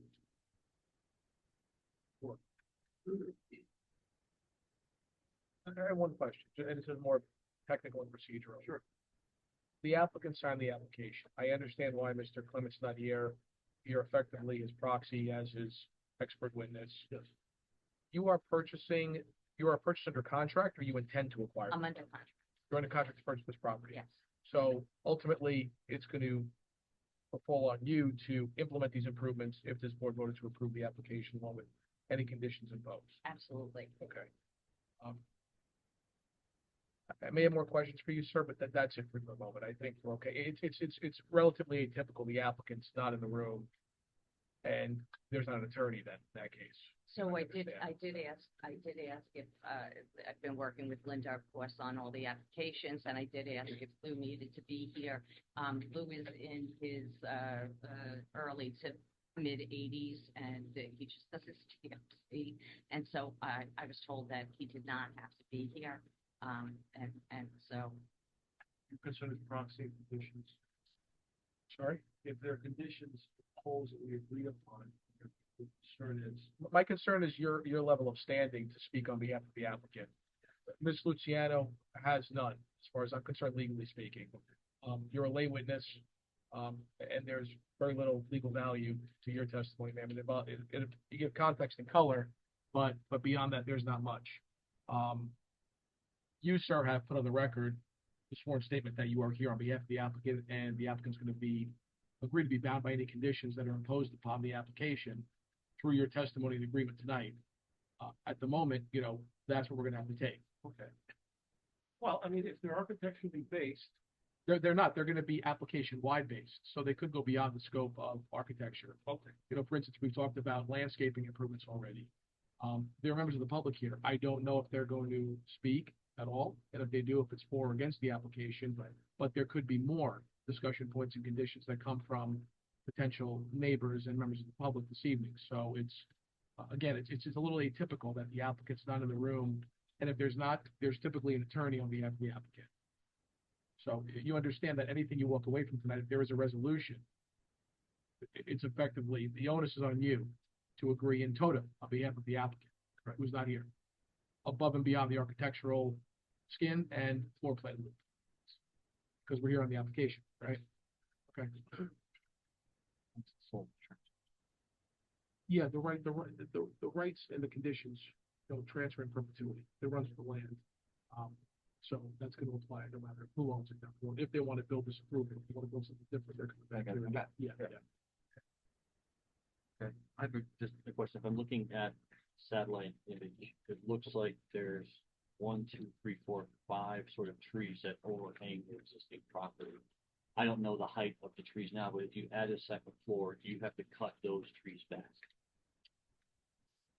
The rear portion of the property. I'm looking at all of it, frankly. I'm looking at branches hanging over the home. That's always a part. As you go up over here, they'd have to be trimmed. They'd have to be trimmed. The canopers would have to be raised. That's a normal part of maintenance. Do any of the trees towards the back need to be removed as you go up? Because it looks like they're hanging over your home. The town has already told Lou that he has to remove 2 or 3 trees. He's already gotten the estimates for having that work done, and that will be done. Do you know which ones those are? No.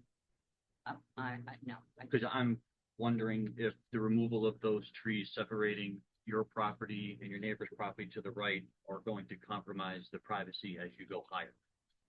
I do not know which trees. It's probably something But that's we'd want to know. That's a pre-existing condition between Mr. Clemens, who has confirmed the trees because from the town that you can do. Will in fact be removed. Right, but you're testifying for him tonight, right? Right. So we're asking questions about which trees need to be removed, and it's not clear which trees need to be removed. So how can we move forward if we don't know which trees need? And that's not on record. It was the town that told him the trees. Those. Yeah, we have to propose a landscape plan. That would be a typical, something we ask. If you're gonna remove trees, if the town tells you that there's a dead tree, that's one thing, but this application will have to do with that. So we could ask you to replace those trees. We could ask you to do that and say no. Part of this application process. Were there any suggestions? Any specific trees that you say? Well, I mean, we'd have to see, you'd have to propose something, you'd have to propose a landscape plan so you see what's existing and what you're planning to do. I mean, obviously, you're increasing the size of this house on this very small piece of property. There's gonna be trees that you're gonna have to take down. So we don't know that. We're usually presented with an application, because we're presented with a hardship. In this case, you guys, it's the priority, the passion project, which I get, but you can renovate this house and make it a passion project. For us to engage in dialogue where it may or may not impact the community is difficult.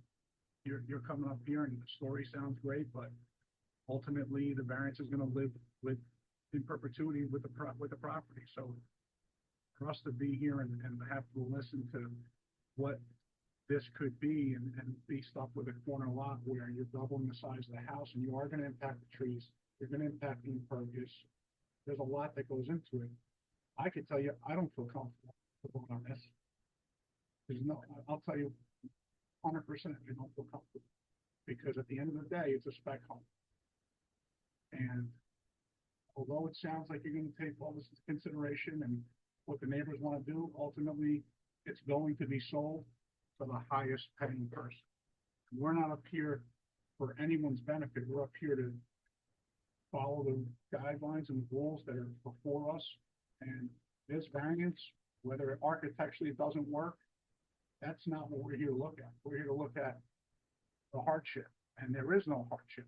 You're buying something that potentially you want to double the size of, and we have to just buy into the story that you want something to do.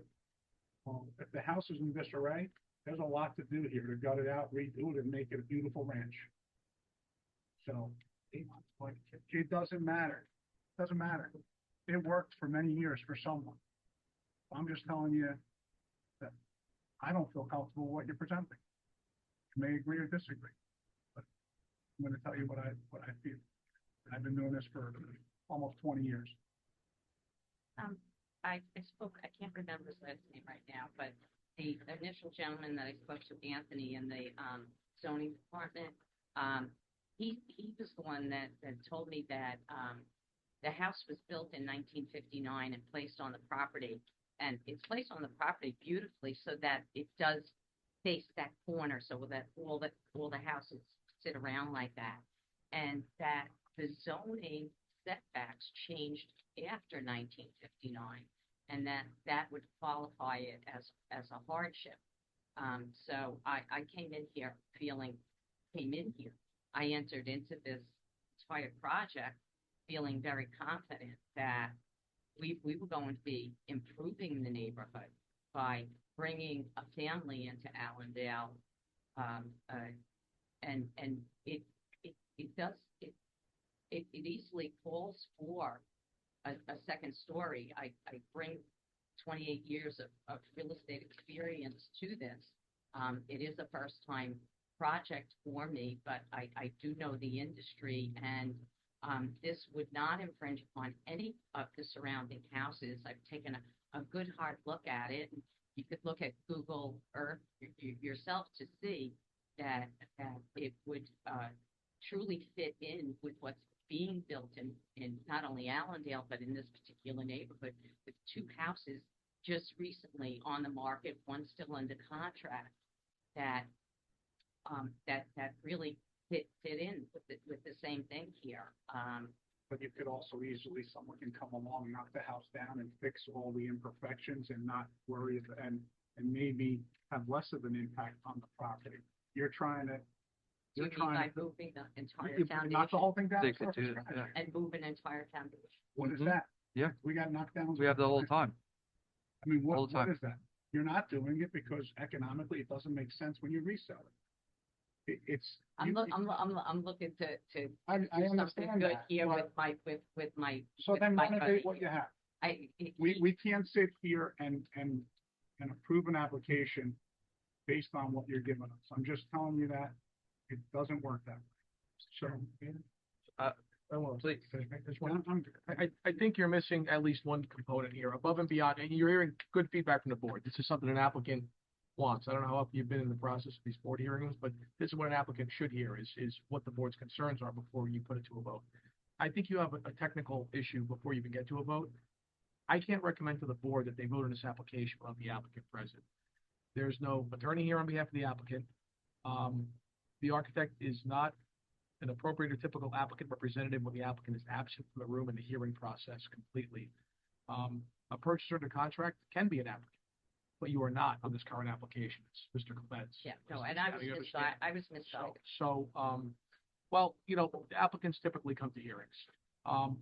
The other item, and this is for your consideration, is we're talking a lot about hardships, You're using that word a lot. The board can take notice, it has on prior applications, notice of hardships when a property has a unique configuration, topography and the like, statutory hardships. Neither of you are professional planners. So your testimony as to what is and is not a hardship is only going to go so far legally for the board's consideration. Be aware of that as well. Okay, so what I think perhaps you can do this evening, Mr. Kavrakis, Ms. Luciano, is continue your direct testimony if you like. You will not get to a point of deliberation this evening for the board because unless the board wants to, supersede my recommendation and vote, you're not getting to a vote this evening.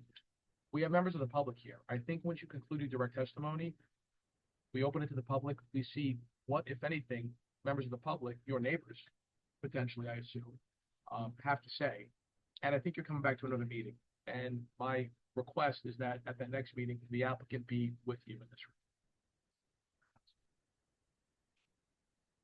That's up to you. I mean, you've got variance proofs. You've heard the board members' very pragmatic resistance to some of the asks already tonight, and we don't know. We've got a room full of public here. You're the last applicant. I'm safely assuming some of it might not be warm and fuzzy commentary, but we'll see. The planner's up to you, but a planner is the expert witness that can testify as to variance justifications. Not a lay witness, not an architect, not a civil engineer. And a That- landscape architect plan would be recommended Definitely help. as well. Definitely help. If I could make a suggestion, I've been doing this a long time, I always try to be helpful to the applicants. A plan B would be nice. But don't say that this is your one and done. Is there another option? Is there a smaller addition? Is there something else that you guys looked at? And don't look at it from a financial, I want to make money because I'm selling it. Look at it as this works. This will benefit the neighborhood. This will benefit the community. That's what we want to see. I mean, I agree with the mayor and I agree with Petrino. It's a lot for this small piece of property. And yeah, it's in a tough spot where it is. I'm not denying that. It's in rough shape. And I'm sure the neighborhood would love to be fixed and changed. But to do what you're proposing, in my opinion, and I agree with Mr. Petrino, I would have a hard time granting that. It's too much. for what you're doing. If you look at the way the house is positioned on the property, it's I've seen still it. tremendous backyard. It's so big up into that whole back corner there. That doesn't help the box that you're putting on top. Yeah. So I'm just asking you from personal, take a look. if there's a different proposal, you could put together something else. And, Give us- and give us is something. it possible to send, the renderings to any of the people that might have objections to this? I think So that would that's- probably be, that's always right, talk to your neighbors, I mean, absolutely, have conversations with your neighbors. And then they're on Have a nice, Pelter and you know, Yeah, nice and relationship. if they were to communication. see, you know, what the outcome is gonna look It's like, always beneficial. might be a good visual. Let it play out.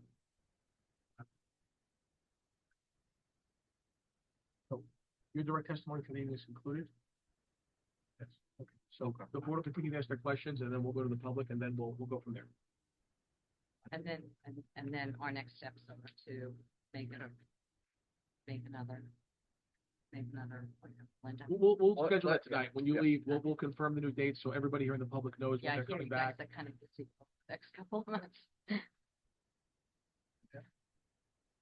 Yeah, okay. Mike, please. Yeah, I mean, I think I've heard a lot of comments from the board members. I think the fact that you're putting the second story addition on this house, maybe having to eliminate some of the trees, I think is something that, is a good point on whether that impacts like, neighbors in the area, particularly since some of that addition is not going to. I guess, after going out there and taking a look at it, do you know, can much of the house be saved? Your opinion that, we're not gonna get into this at all, 4 walls are gonna come down? All 4 walls are staying up. That's your profession as an architect. But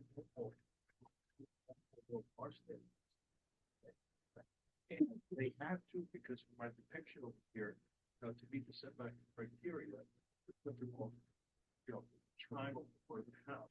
Go ahead. I guess the question I'm asking is, I've seen this happen before, where you get into the construction and next thing you know, we're building on the same floor existing walls and everything comes down and you end up having a clean slate because of the condition of the existing house. I guess my question to you is, while you prepared the plans, are you confident from an architectural standpoint that those existing walls can be saved, built up? We're not gonna raise it. No. The answer is yes. I don't see any reason whatsoever, with the exception of moving some windows and opening, closing, demonstration, so and so forth. The garage is gonna stay, the rest of the entire building.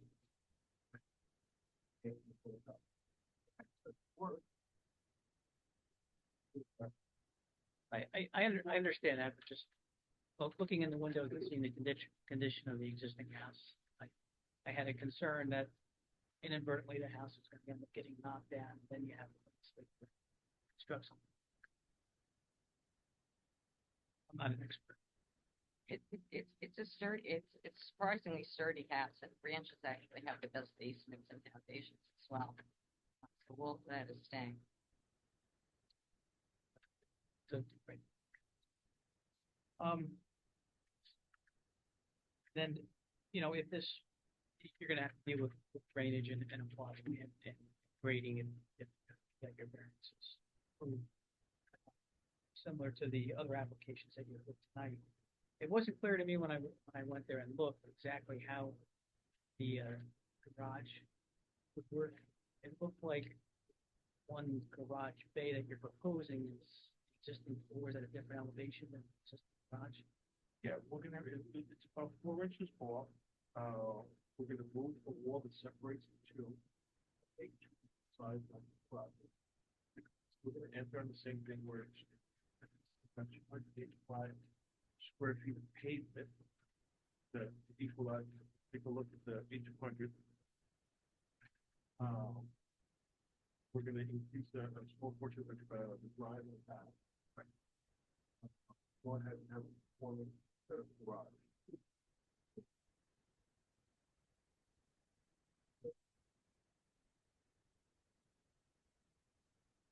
Well, I mean, what's there now?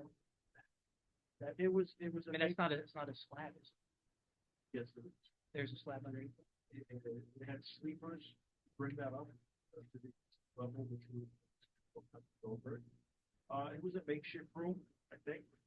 It was, they used to call it a sunroom, where it has a series of windows. Pre-season. Something. And I guess the other question I have is, as you put together the architectural plans, layout of the building, did you take into consideration the window locations on the second floor, respect to this map? No. Well, the majority of the windows and so on, they're well beyond the setback. I mean, it's 50-foot setback. We have 19 feet now. If they're, have to voice any particular concerns, if our role address it in an architectural fashion or like that. So I guess short answer is no. So the answer. And when you're saying there's a 19-foot setback, that's to the existing foundation. But your proposal is to have it over. Is that correct? No? Am I missing? Yeah, I'm correct. It's 3 feet extension in the back, a skewed roof, which will translate to about 2 feet. So that 19-foot setback will translate back to 17 feet.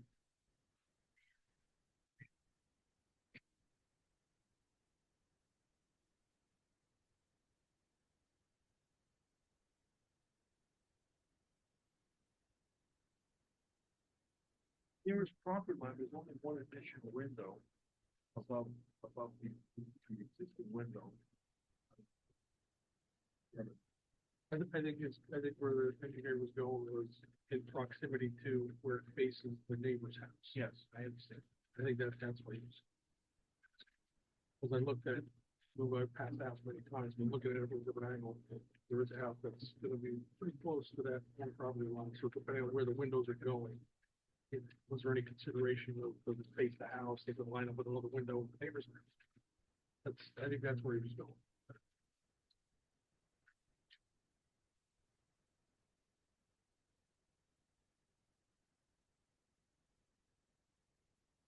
Not to be redundant, but did you look at an alternate plan, or was this the only option you guys came up with? Oh, no. That, in your opinion, I mean, is that just completely double the size of the house? This situation, a piece of property like that. Really? Yeah, I've never been to Elmwood Park. I grew up in Fairlawn, so I know the houses are more than a lot. This is like early fine. I have some concerns, the side yard.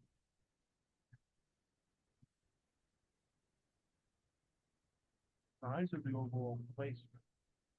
The placement is the placement, but the fact that you're just going up to a square box, I mean, if it wasn't a complete doubling of the house and maybe it was a portion skewed towards the rear of the property and it was, more like a colonial almost, I might not have an issue with it, but the way you're proposing it, the way the property is, the size of the lot, proximity to the house right next door, I have some problem.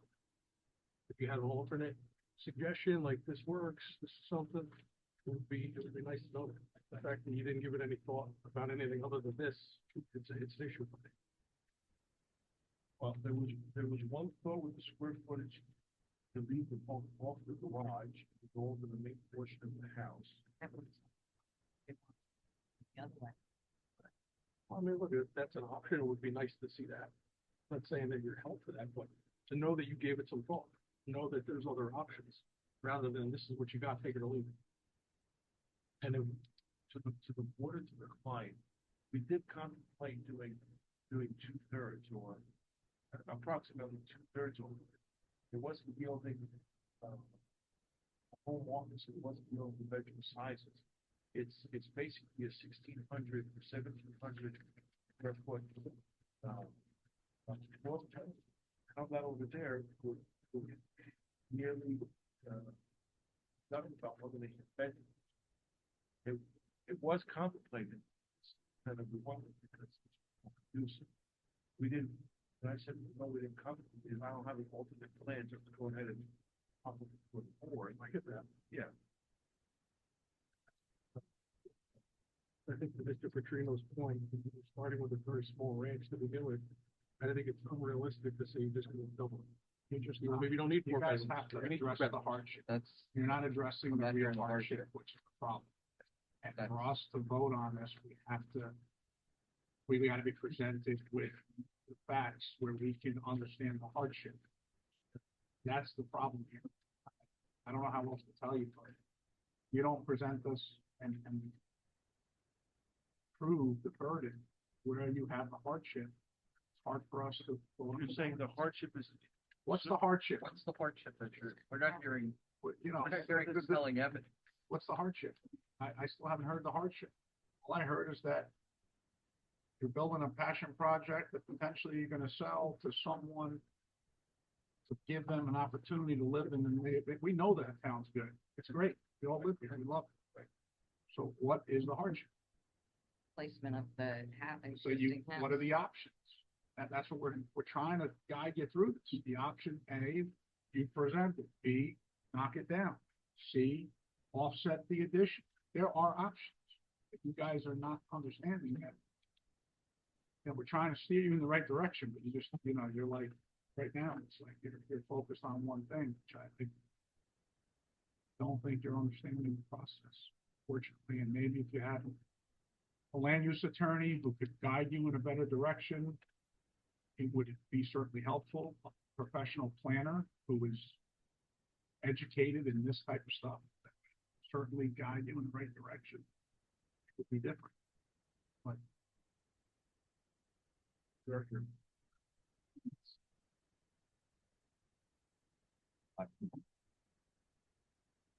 Does the hardship dictate a 1,848 square foot petition? Probably not. They approve that. Why that? It's just going straight up on. I know, but again,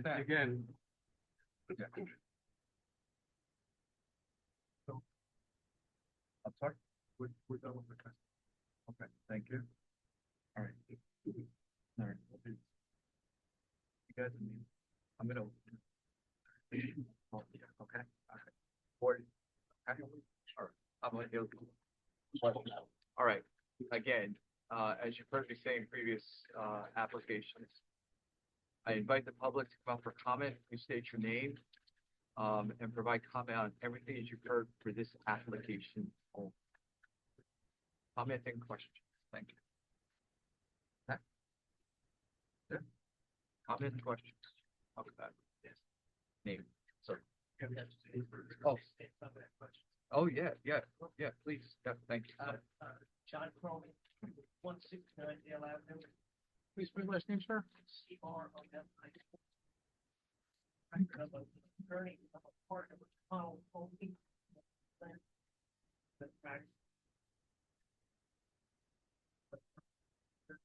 Will you be offering testimony now or just questions? If we're gonna testify, we're gonna swear you in. Well, yeah, it's questions. Okay. You may go back and forth. So why don't we just swear you in now, Mr. Crowley? Fine. You swear that the testimony you're about to provide is the truth, the whole truth, nothing but the truth? Please proceed, sir. Excuse me, can I just get your address again? Sure, it's 169 Dale Avenue. Thank you. I across from. The hours late, dedication here. Council, I also, actually, I get the full this 35 years. I never,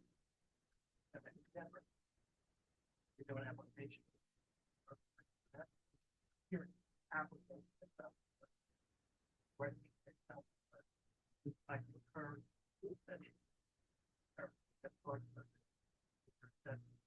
I don't know how the parent of that property, but it's not like how we send people.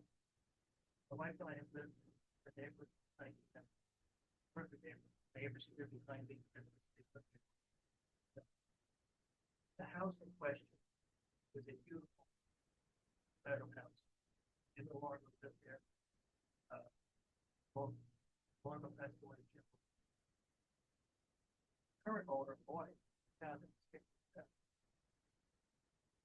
I've watched that house. Period. I have watched it with due respect. It is not that the property, I cut the grass over there repeatedly. I blow the leaf every week because it's an eye. It's a disgrace. I think something needs to be done. I think I speak to my neighbors are tired of the complaint, that talking, nothing changed. So the good news is we have an application. Bad news is incomplete. My home was mentioned the testimony of half of the they decide your plan. Plan already do this for you. And no mention of existing conditions. Plan is downstairs. Cloud. It's not happening. I love to see it. Okay, I thought we were deep in the creek. It wasn't bad. I just heard you. I couldn't do, but that's fine. That's fine. No problem. We were deep complete. We were asked for a landscape plan. So we're fine. So terrific. So I would respect the request and take it down the better ways to the town, right? That driveway, whatever happens.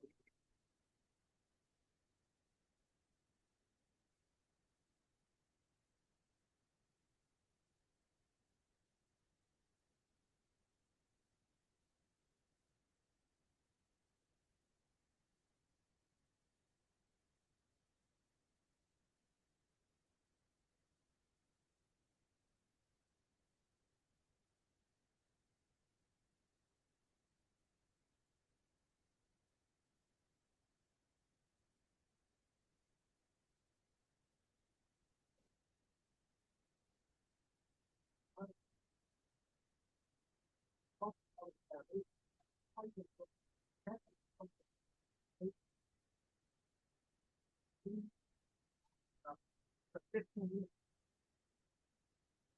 I wonder if somebody hasn't got hurt.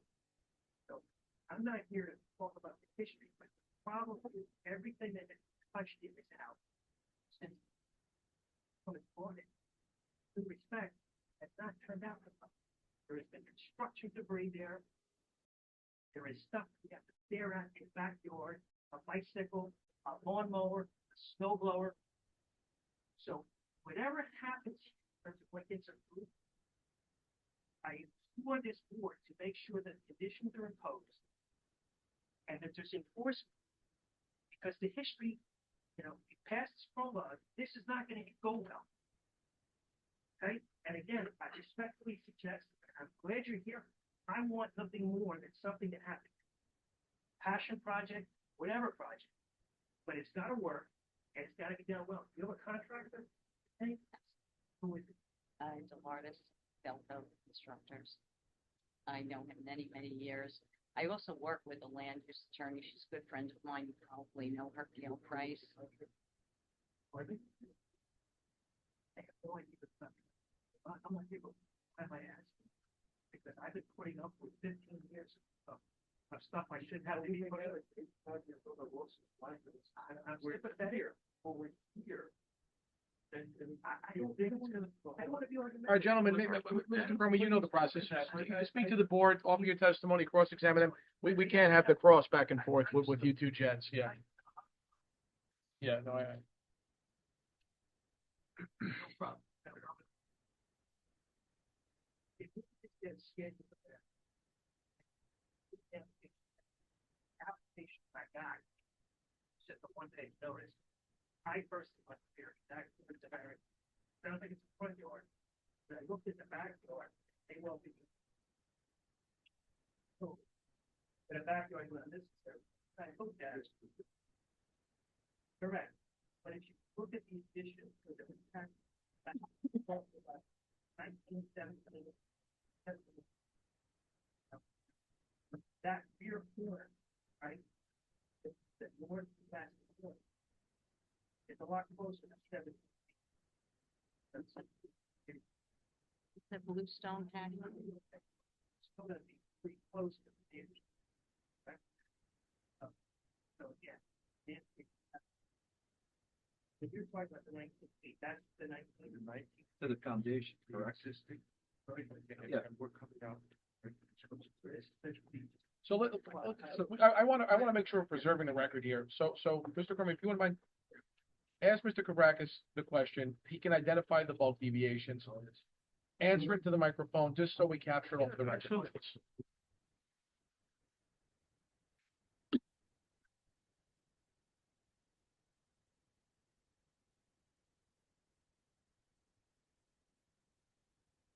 The question was confirmation of one of these setbacks, correct? Just want to get the confirmation. The east elevate, the east, site plan, right? If I'm not mistaken, Chairman, the rear setback is how I have it depicted as 68 feet. So we orient the project, because it's a corner lot, we have two front, a rear, and a side.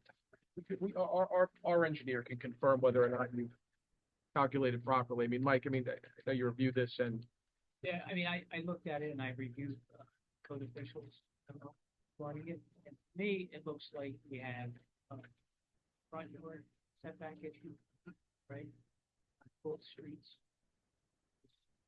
Required to have 35 feet. Yeah, currently don't have. We have a lot area deficiency. 15,490 square feet, with the current requirement of 20,000. It's not being impacted by the applicant. A deficit. And then I believe that 19-foot setback is actually the side yard, because it's a corner line. And the additional gross building area and the enhanced side yard setback would require a 22.1 8-foot enhanced side yard setback. Further putting that corner in. and this is all memorialized, Mr. Cromie, in Mr. Breland's October 21st memo to the board. And that was my question. Again, it wasn't in the public filing. Do you have it? So someone has. It's in the record. You can get it from Linda, I'm sure. But that can be available to the public. And my only point was, I think, answer, I'm trying to, patio. Corner is, that's corner. As you know, or then this one, yeah, because. I would have to say about just the approximation 7 or 8 feet, but this is an area and a condition. I have no issue. Maybe you could have that dimension for the next hearing confirmed. You could scale it, Yeah. Mr. Brackets, in the intro. Okay. And just for clarification purposes, the setbacks, the way the zoning office has always measured them in Allendale, are measured to the structure. Patios, they're not measured to patio. It's like structure, so deck or helps understand. My point, I think I'm pretty close, but. Landscape. Has anyone looked at the line of sight? Should come up, stop sign. Not Route 17, it's not Allendale Avenue, but it does get some traffic, trucks and whatnot. The cars that go through the top. I just think somebody should take a look at it as well. Did they set back enough? It's not an issue. But it's a proof. As I said, my sincere hope is something that happens. Like house. Applicant, the best. I'm sorry for this. Bubbles, most 15 years, whole time to wait. And because of this past history, I've been doing it every take a back and the back perfect. And it's crystal clear with the condition. And it's never. Thank you. Thank you. Okay, other members of the public?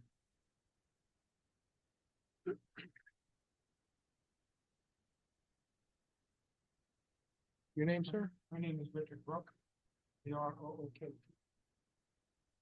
An address? 17 Mill Street. Are you gonna limit this to questions, or are you gonna offer some commentary as well? Well, So let's swear you in, Mr. Crook. Do you swear or affirm the testimony that you will provide is the truth, the whole truth, and nothing but the truth? I do. Please proceed, sir. I am the immediate neighbor on this property. And On the new street. on the unit, the thing is, the house is catty cornered. It is, rear of the house overlooks my backyard. And before I get into that, I'd like to say, I would love for something to happen to this property. I do. As Mr. Cromie said, it's been 17 years of watching this thing steadily deteriorate. It was not like this 17 years ago. It became this. Okay? I've watched kids break windows. I've called the police on occasion. So nobody wants this more than me. However, I looked at these plans and I have a couple questions. And the way I understood it, I will correct you, because I'm not an architect, I'm not a lawyer. Removing the house back, and I wasn't sure if that was part of, but it's coming back to, and then there's the patio, right? So that patio is going to come about, I'm guessing somewhere around 8 feet from my property. I have, when it rains really hard, I already have water in my basement. I already have bad issues. I'm worrying about impervious structures that can cause, unforeseen weather cable change. And again, I'm not a land use guy. I don't think about that, but I can tell you when it rains really hard, it's something. I think 8 feet's close. I think 8 feet is close. But I'm concerned also about overlooking my backyard because the houses are not side by side, they're catty corner. So that second story structure is going to look directly into my backyard. It'll look over the arborvitae that I planted for a project. It's 2.5 stories up. And all the windows that I saw in the back are basically going to look into my backyard. So I just want to bring that up.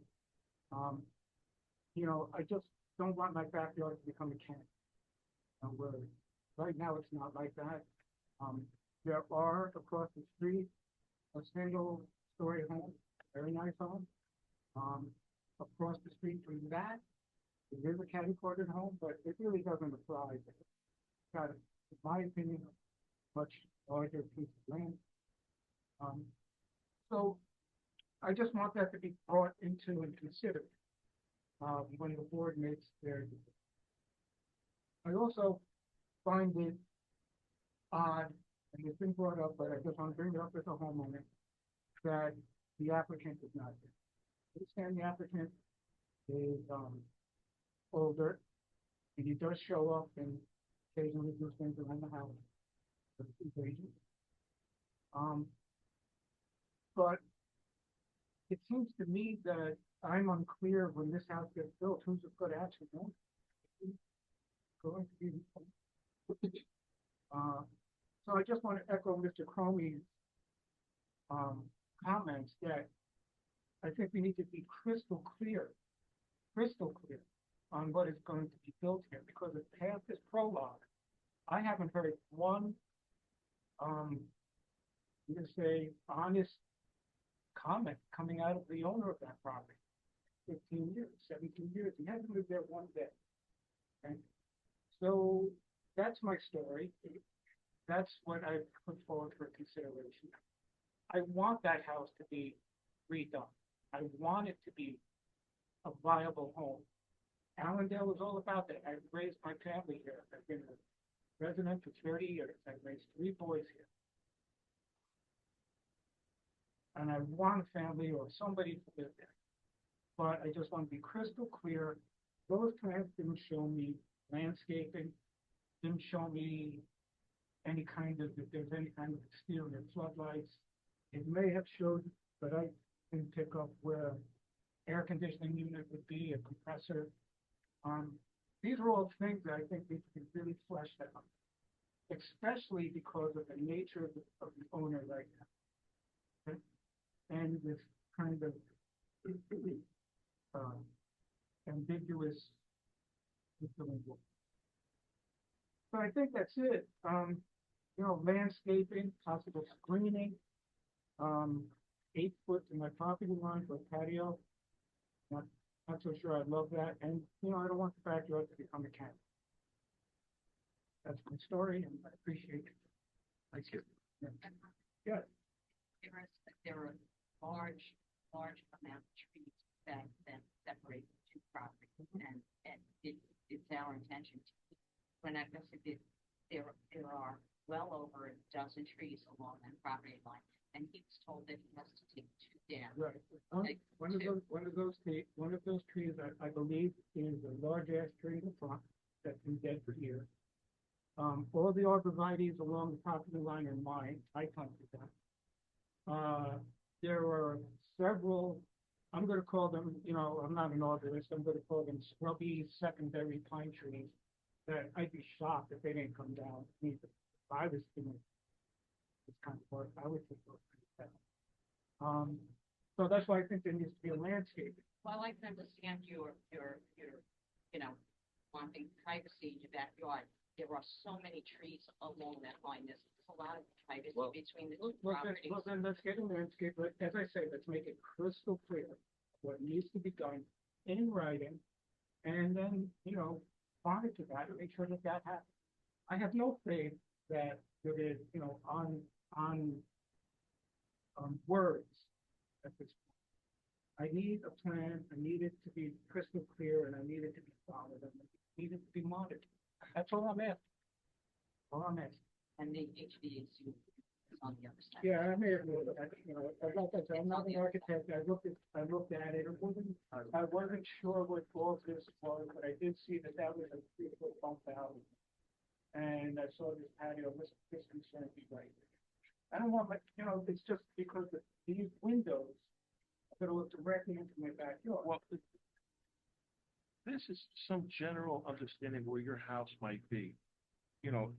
This is 19 feet. There's a certain space between the property line and your home. Yes, Is it 2 feet or 3 feet? say that again? How many feet? Your home is like 2 feet away, 3 feet away From what? from the property line. No, it's more, it's whatever the code is. Okay, so if it's at a minimum, it's 15, it would make it 30 feet. There's only two windows back here, one here and one here. Looking into your backyard is way over there. No. Okay. Mr. Quebec, let me jump in 1 second. Mr. Brook, Mr. Quebec, it's your client's time and dime, but a suggestion may be a cross-section to show how the neighbors would and would not be impacted. Okay. Something to think about, perhaps? Listen, I invite all of you to come to my backyard and you take a look for yourself. I mean, But you understand, so Mr. Brook, so what the cross-section would show the massing of the new structure, right, on, consider it almost a 3-dimensional plane, not flat, 2D. It would show the cross-section of their building and the massing, your structure next to it, and you would essentially get the sight line across, and what you're seeing where, how it all lines up. So that's a good way to tell how impactful it may or may not be. But at what point? Because it's skewed. I leave that to you as a design professional. I'm just saying, you've heard Mr. Brook's concern. I'm not doing it to be a wise guy. Yeah, no, If I do it at the wrong point, said, I'm not gonna have none of that. If you tell me, would you like it at the front elevation, in the middle of the house? I'll do it exactly as prescribed. I think a cross-section probably taken straight from new, looking down Dale, is the cross-section we're talking about. Because your structure is catty-corner to Mr. Brooks. So that would be an elevation. Well, but it's a cross-section because you're showing a sight line for multiple structures. you're still gonna have We're to not do talking it about just from the 2 flat- different views, because, like Mr. Crony brought up with the landscaping, it sounds great. You're gonna line the property with landscaping, but you have to take into consideration the sight lines for traffic. You can't just, we can't plant arborvitaes around the whole property and think that it's not gonna impact the way that We're gonna plan on the street I side, get it. maybe the back side. it's still gotta be considered, right? Because there's not enough room, and your landscape plan, you're gonna have to incorporate probably a couple of different views of site plans. You're not able to just pick one, where Mr. Brooks' house is, you're gonna have to pick maybe two. So that's why it's, the way you interpret it is the way that we're gonna be able to, it's gonna be presented to us, so we can understand it, right? I think rather than dictate exactly what we want, I would recommend put yourself in our situation, think about what we've been asking you, what the residents are voicing, and use your better judgment. More is probably better. Well, I think they are, but not with exactly. They're not ecstatic with Mr. Clemens. They're ecstatic with a new project. And we, and I think all of us want to see. I just found, I didn't know about this information. Okay, they want something to happen to this property. That's why we're here. They want to be renovated. That's why we're here. They want to improve the value of the community and the integrity. That's why we're here. I can't be responsible for years for Mr. Clemens, though. I want to respond to the board, and I do listen. I don't think anybody Well, holds you- holds you against that. Excuse me? I don't think anybody's holding that against you. 15 years. No, but I'm just saying, it's all been about, you know, the lawn chairs and this and that and that. No, that's not what It was it's just about. It's frustration. about these plans. That's what this is about, Okay. okay? It's about these plans. Past is the past. I want something to be built on that property. It'd be great. And I agree with you, it would be great to have something viable there. These plans are doubling the size of the house. Could overlook my backyard. I want something, but, you know, I just want to make sure that we know exactly what's being built. We're comfortable with that, and, you know, echoing what Mr. Thomas said. I would like to very respectfully offer a real estate professional observation on this, though. This property was on the market for $680,000. Property values in Allendale, I don't know if you're aware of it, but average ask price is 10% over asking. So now you take this little ranch at $680,000 with multiple order situation. You can tell on what it actually will be selling for, and then the cost of construction to renovate it, and you've got a 2-bedroom ranch unless a second floor addition is raised. No one's gonna buy the property. There's a beautiful. Speculating. Yeah, we can't, that doesn't. There's a beautiful single Not for story us. home across the street. Lovely couple lives there. Beautiful, and it's right across the street. So, you know, not every house. I think I'm done. Unless anybody has. Well, they're gonna be coming back, Mr. Brooks, so, Yeah. you know, you'll have another chance Like to I comment said, on. I want to be amenable to change. Want it to be, Fair enough. Understood. Thank you, sir. Okay, anybody else from the public? Sir? Chris Keller, 189 LF. Can you You spell guys your, look, excuse me, KELLAR. You guys look a lot more tired. Mr. Keller, can we swear you in? Please, do you swear or affirm? Do you swear or affirm the testimony you provide is the truth, the whole truth, and nothing but the truth? Please proceed, sir. It's late. It takes 60 seconds. One, can't ignore, and I know you're not. The fact that this whole application, I see. I mean, that's the threshold issue. It shouldn't even be entertained. Number two, you have sworn testimony, basically an expert who mischaracterized to you because he doesn't know any better the condition of the property. You heard from Mr. Cromie, Mr. Brooks, what the actual condition is about, you know. The property. Finally, almost, if you just look at the house, drive by, you're gonna know 2 stories isn't gonna work. It's inappropriate. The neighborhood deserves better.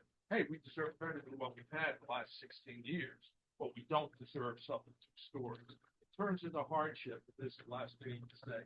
This is a joke. 72 years old. I even associate with people a couple of years older. Everyone has said the same thing. It's consistent.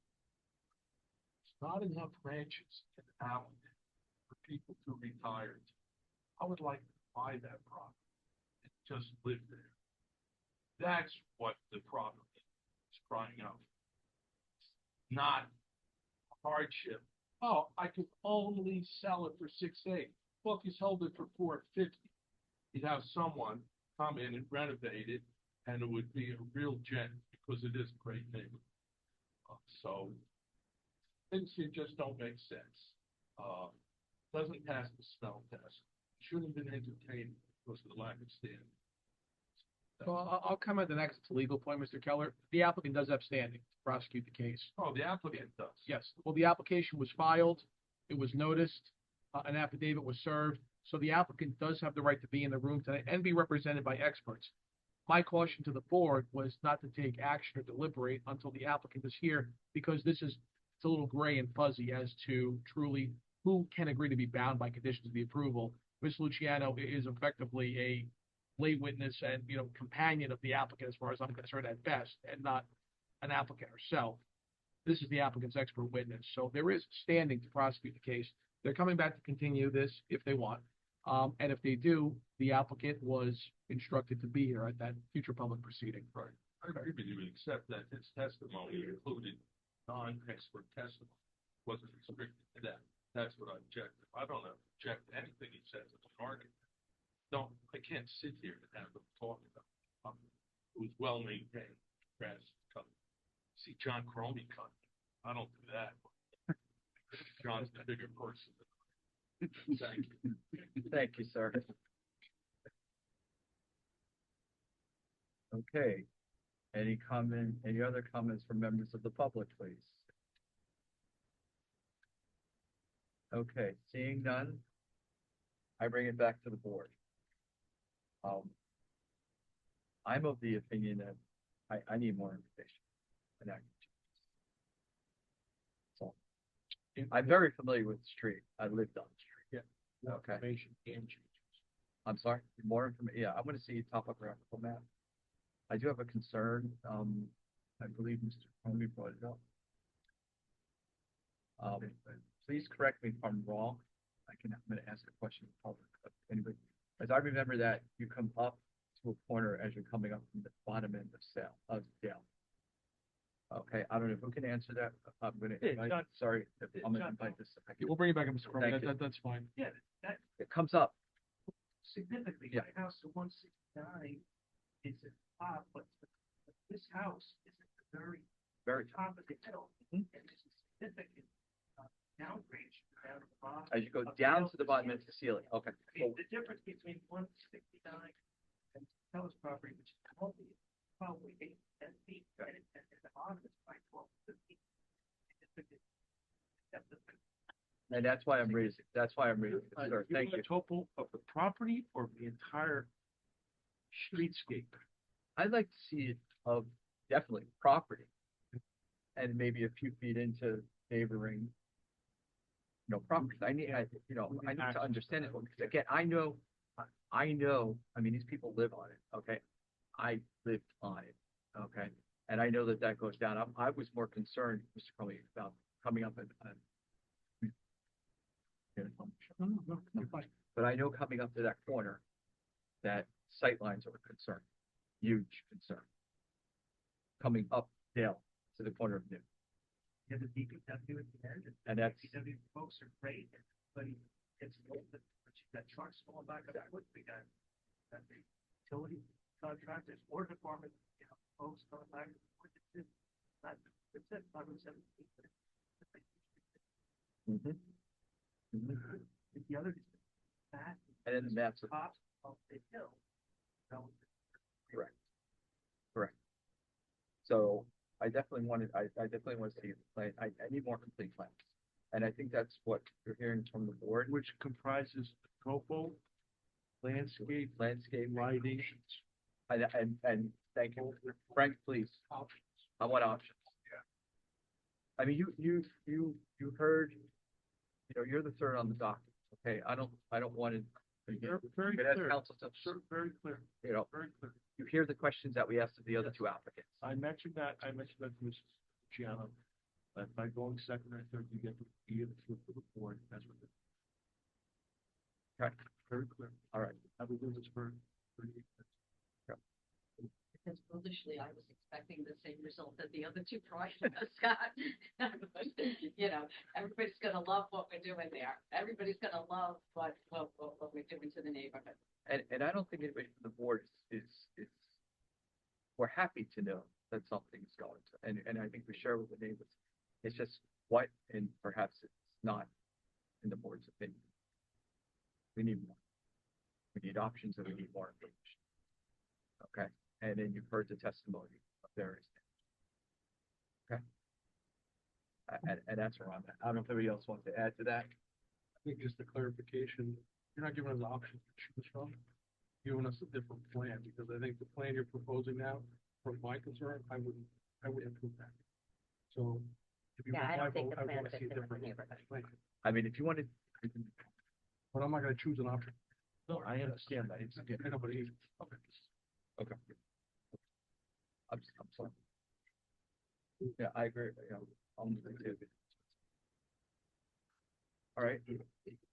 So, You've heard the comments, Mr. Kabrakis. I mean, you know, assuming you're gonna undertake plan revisions, you're gonna heed the board's recommendations and guidance. When do you think you would have them prepared by roughly? Because then we'll try to back you into a hearing date that we'll try to announce this evening, so the members of the public know when you intend to return. Because I don't want to presumptuously just say, oh, you're gonna be done by the next meeting, and then we carry because you're not ready, and all of the neighbors show up waiting for you to prosecute, you're not here. So I guess the question is, how much time do you think you would need to consider this with your client and potentially implement any plan changes? If, you know, it's at your peril. You can come back with no changes and say, vote. But I think you've heard the board. well, I mean, you're asking for a full topography of the property. I have to hire a surveyor. We're asking for a landscape plan. I think it's one step beyond my crayons, so I may need a landscape architect. I think that's too professional. I get it. And then We're trying to figure out timing. And then a professional planner, so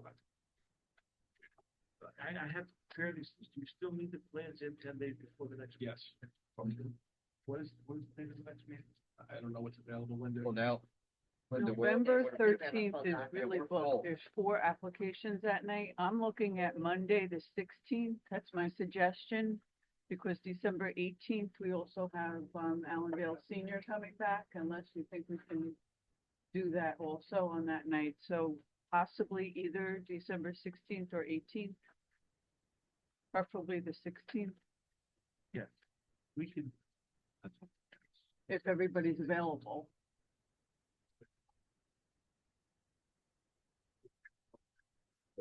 yeah, I, Come back.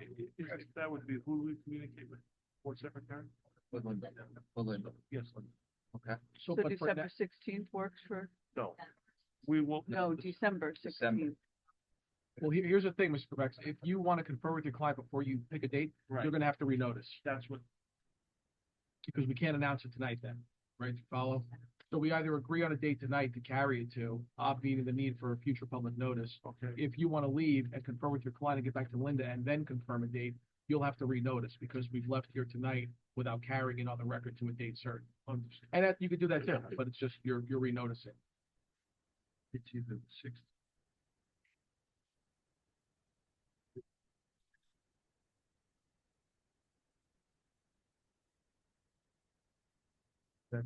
That's the.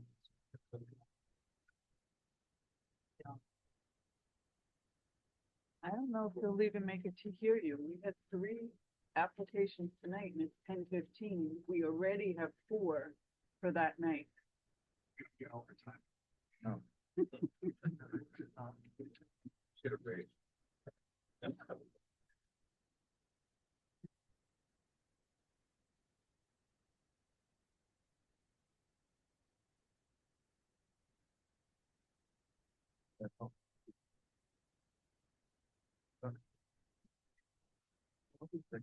Linda, we'll let you know tomorrow, and if we have to be eligible.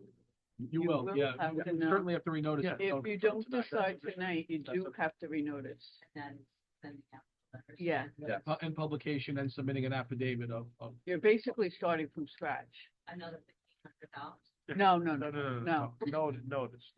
no, we're just talking about sending out the letters and putting the ad in the paper. November 16th.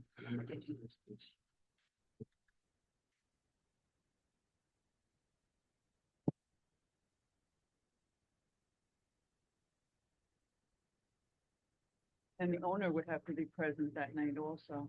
Okay. We're not gonna commit tonight. We're gonna let you know. If so, we will renotice. I understand that process. Okay. All right, so everybody that's here will get another notice in for a new night. Well, yes, it will be on our application. If not, good luck to the neighborhood. Right, if you don't come back, you'll have to withdraw the application, but for the benefit of the public, we're not confirming a date for this matter to continue this evening. So if and when the applicant decides to continue and proceed, they'll be sending out new public notices. They come certified mail, return receipt requested, just like the first time. And that's how you'll get notification of when that next hearing date will be if they decide to return.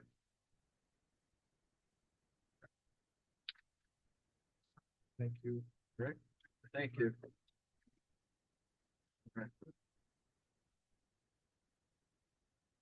All right, next on the agenda is we open up the meeting for any other comments from the public. Seeing none, I bring it back to the board. Any other business? Mara, anything? Bill, anything?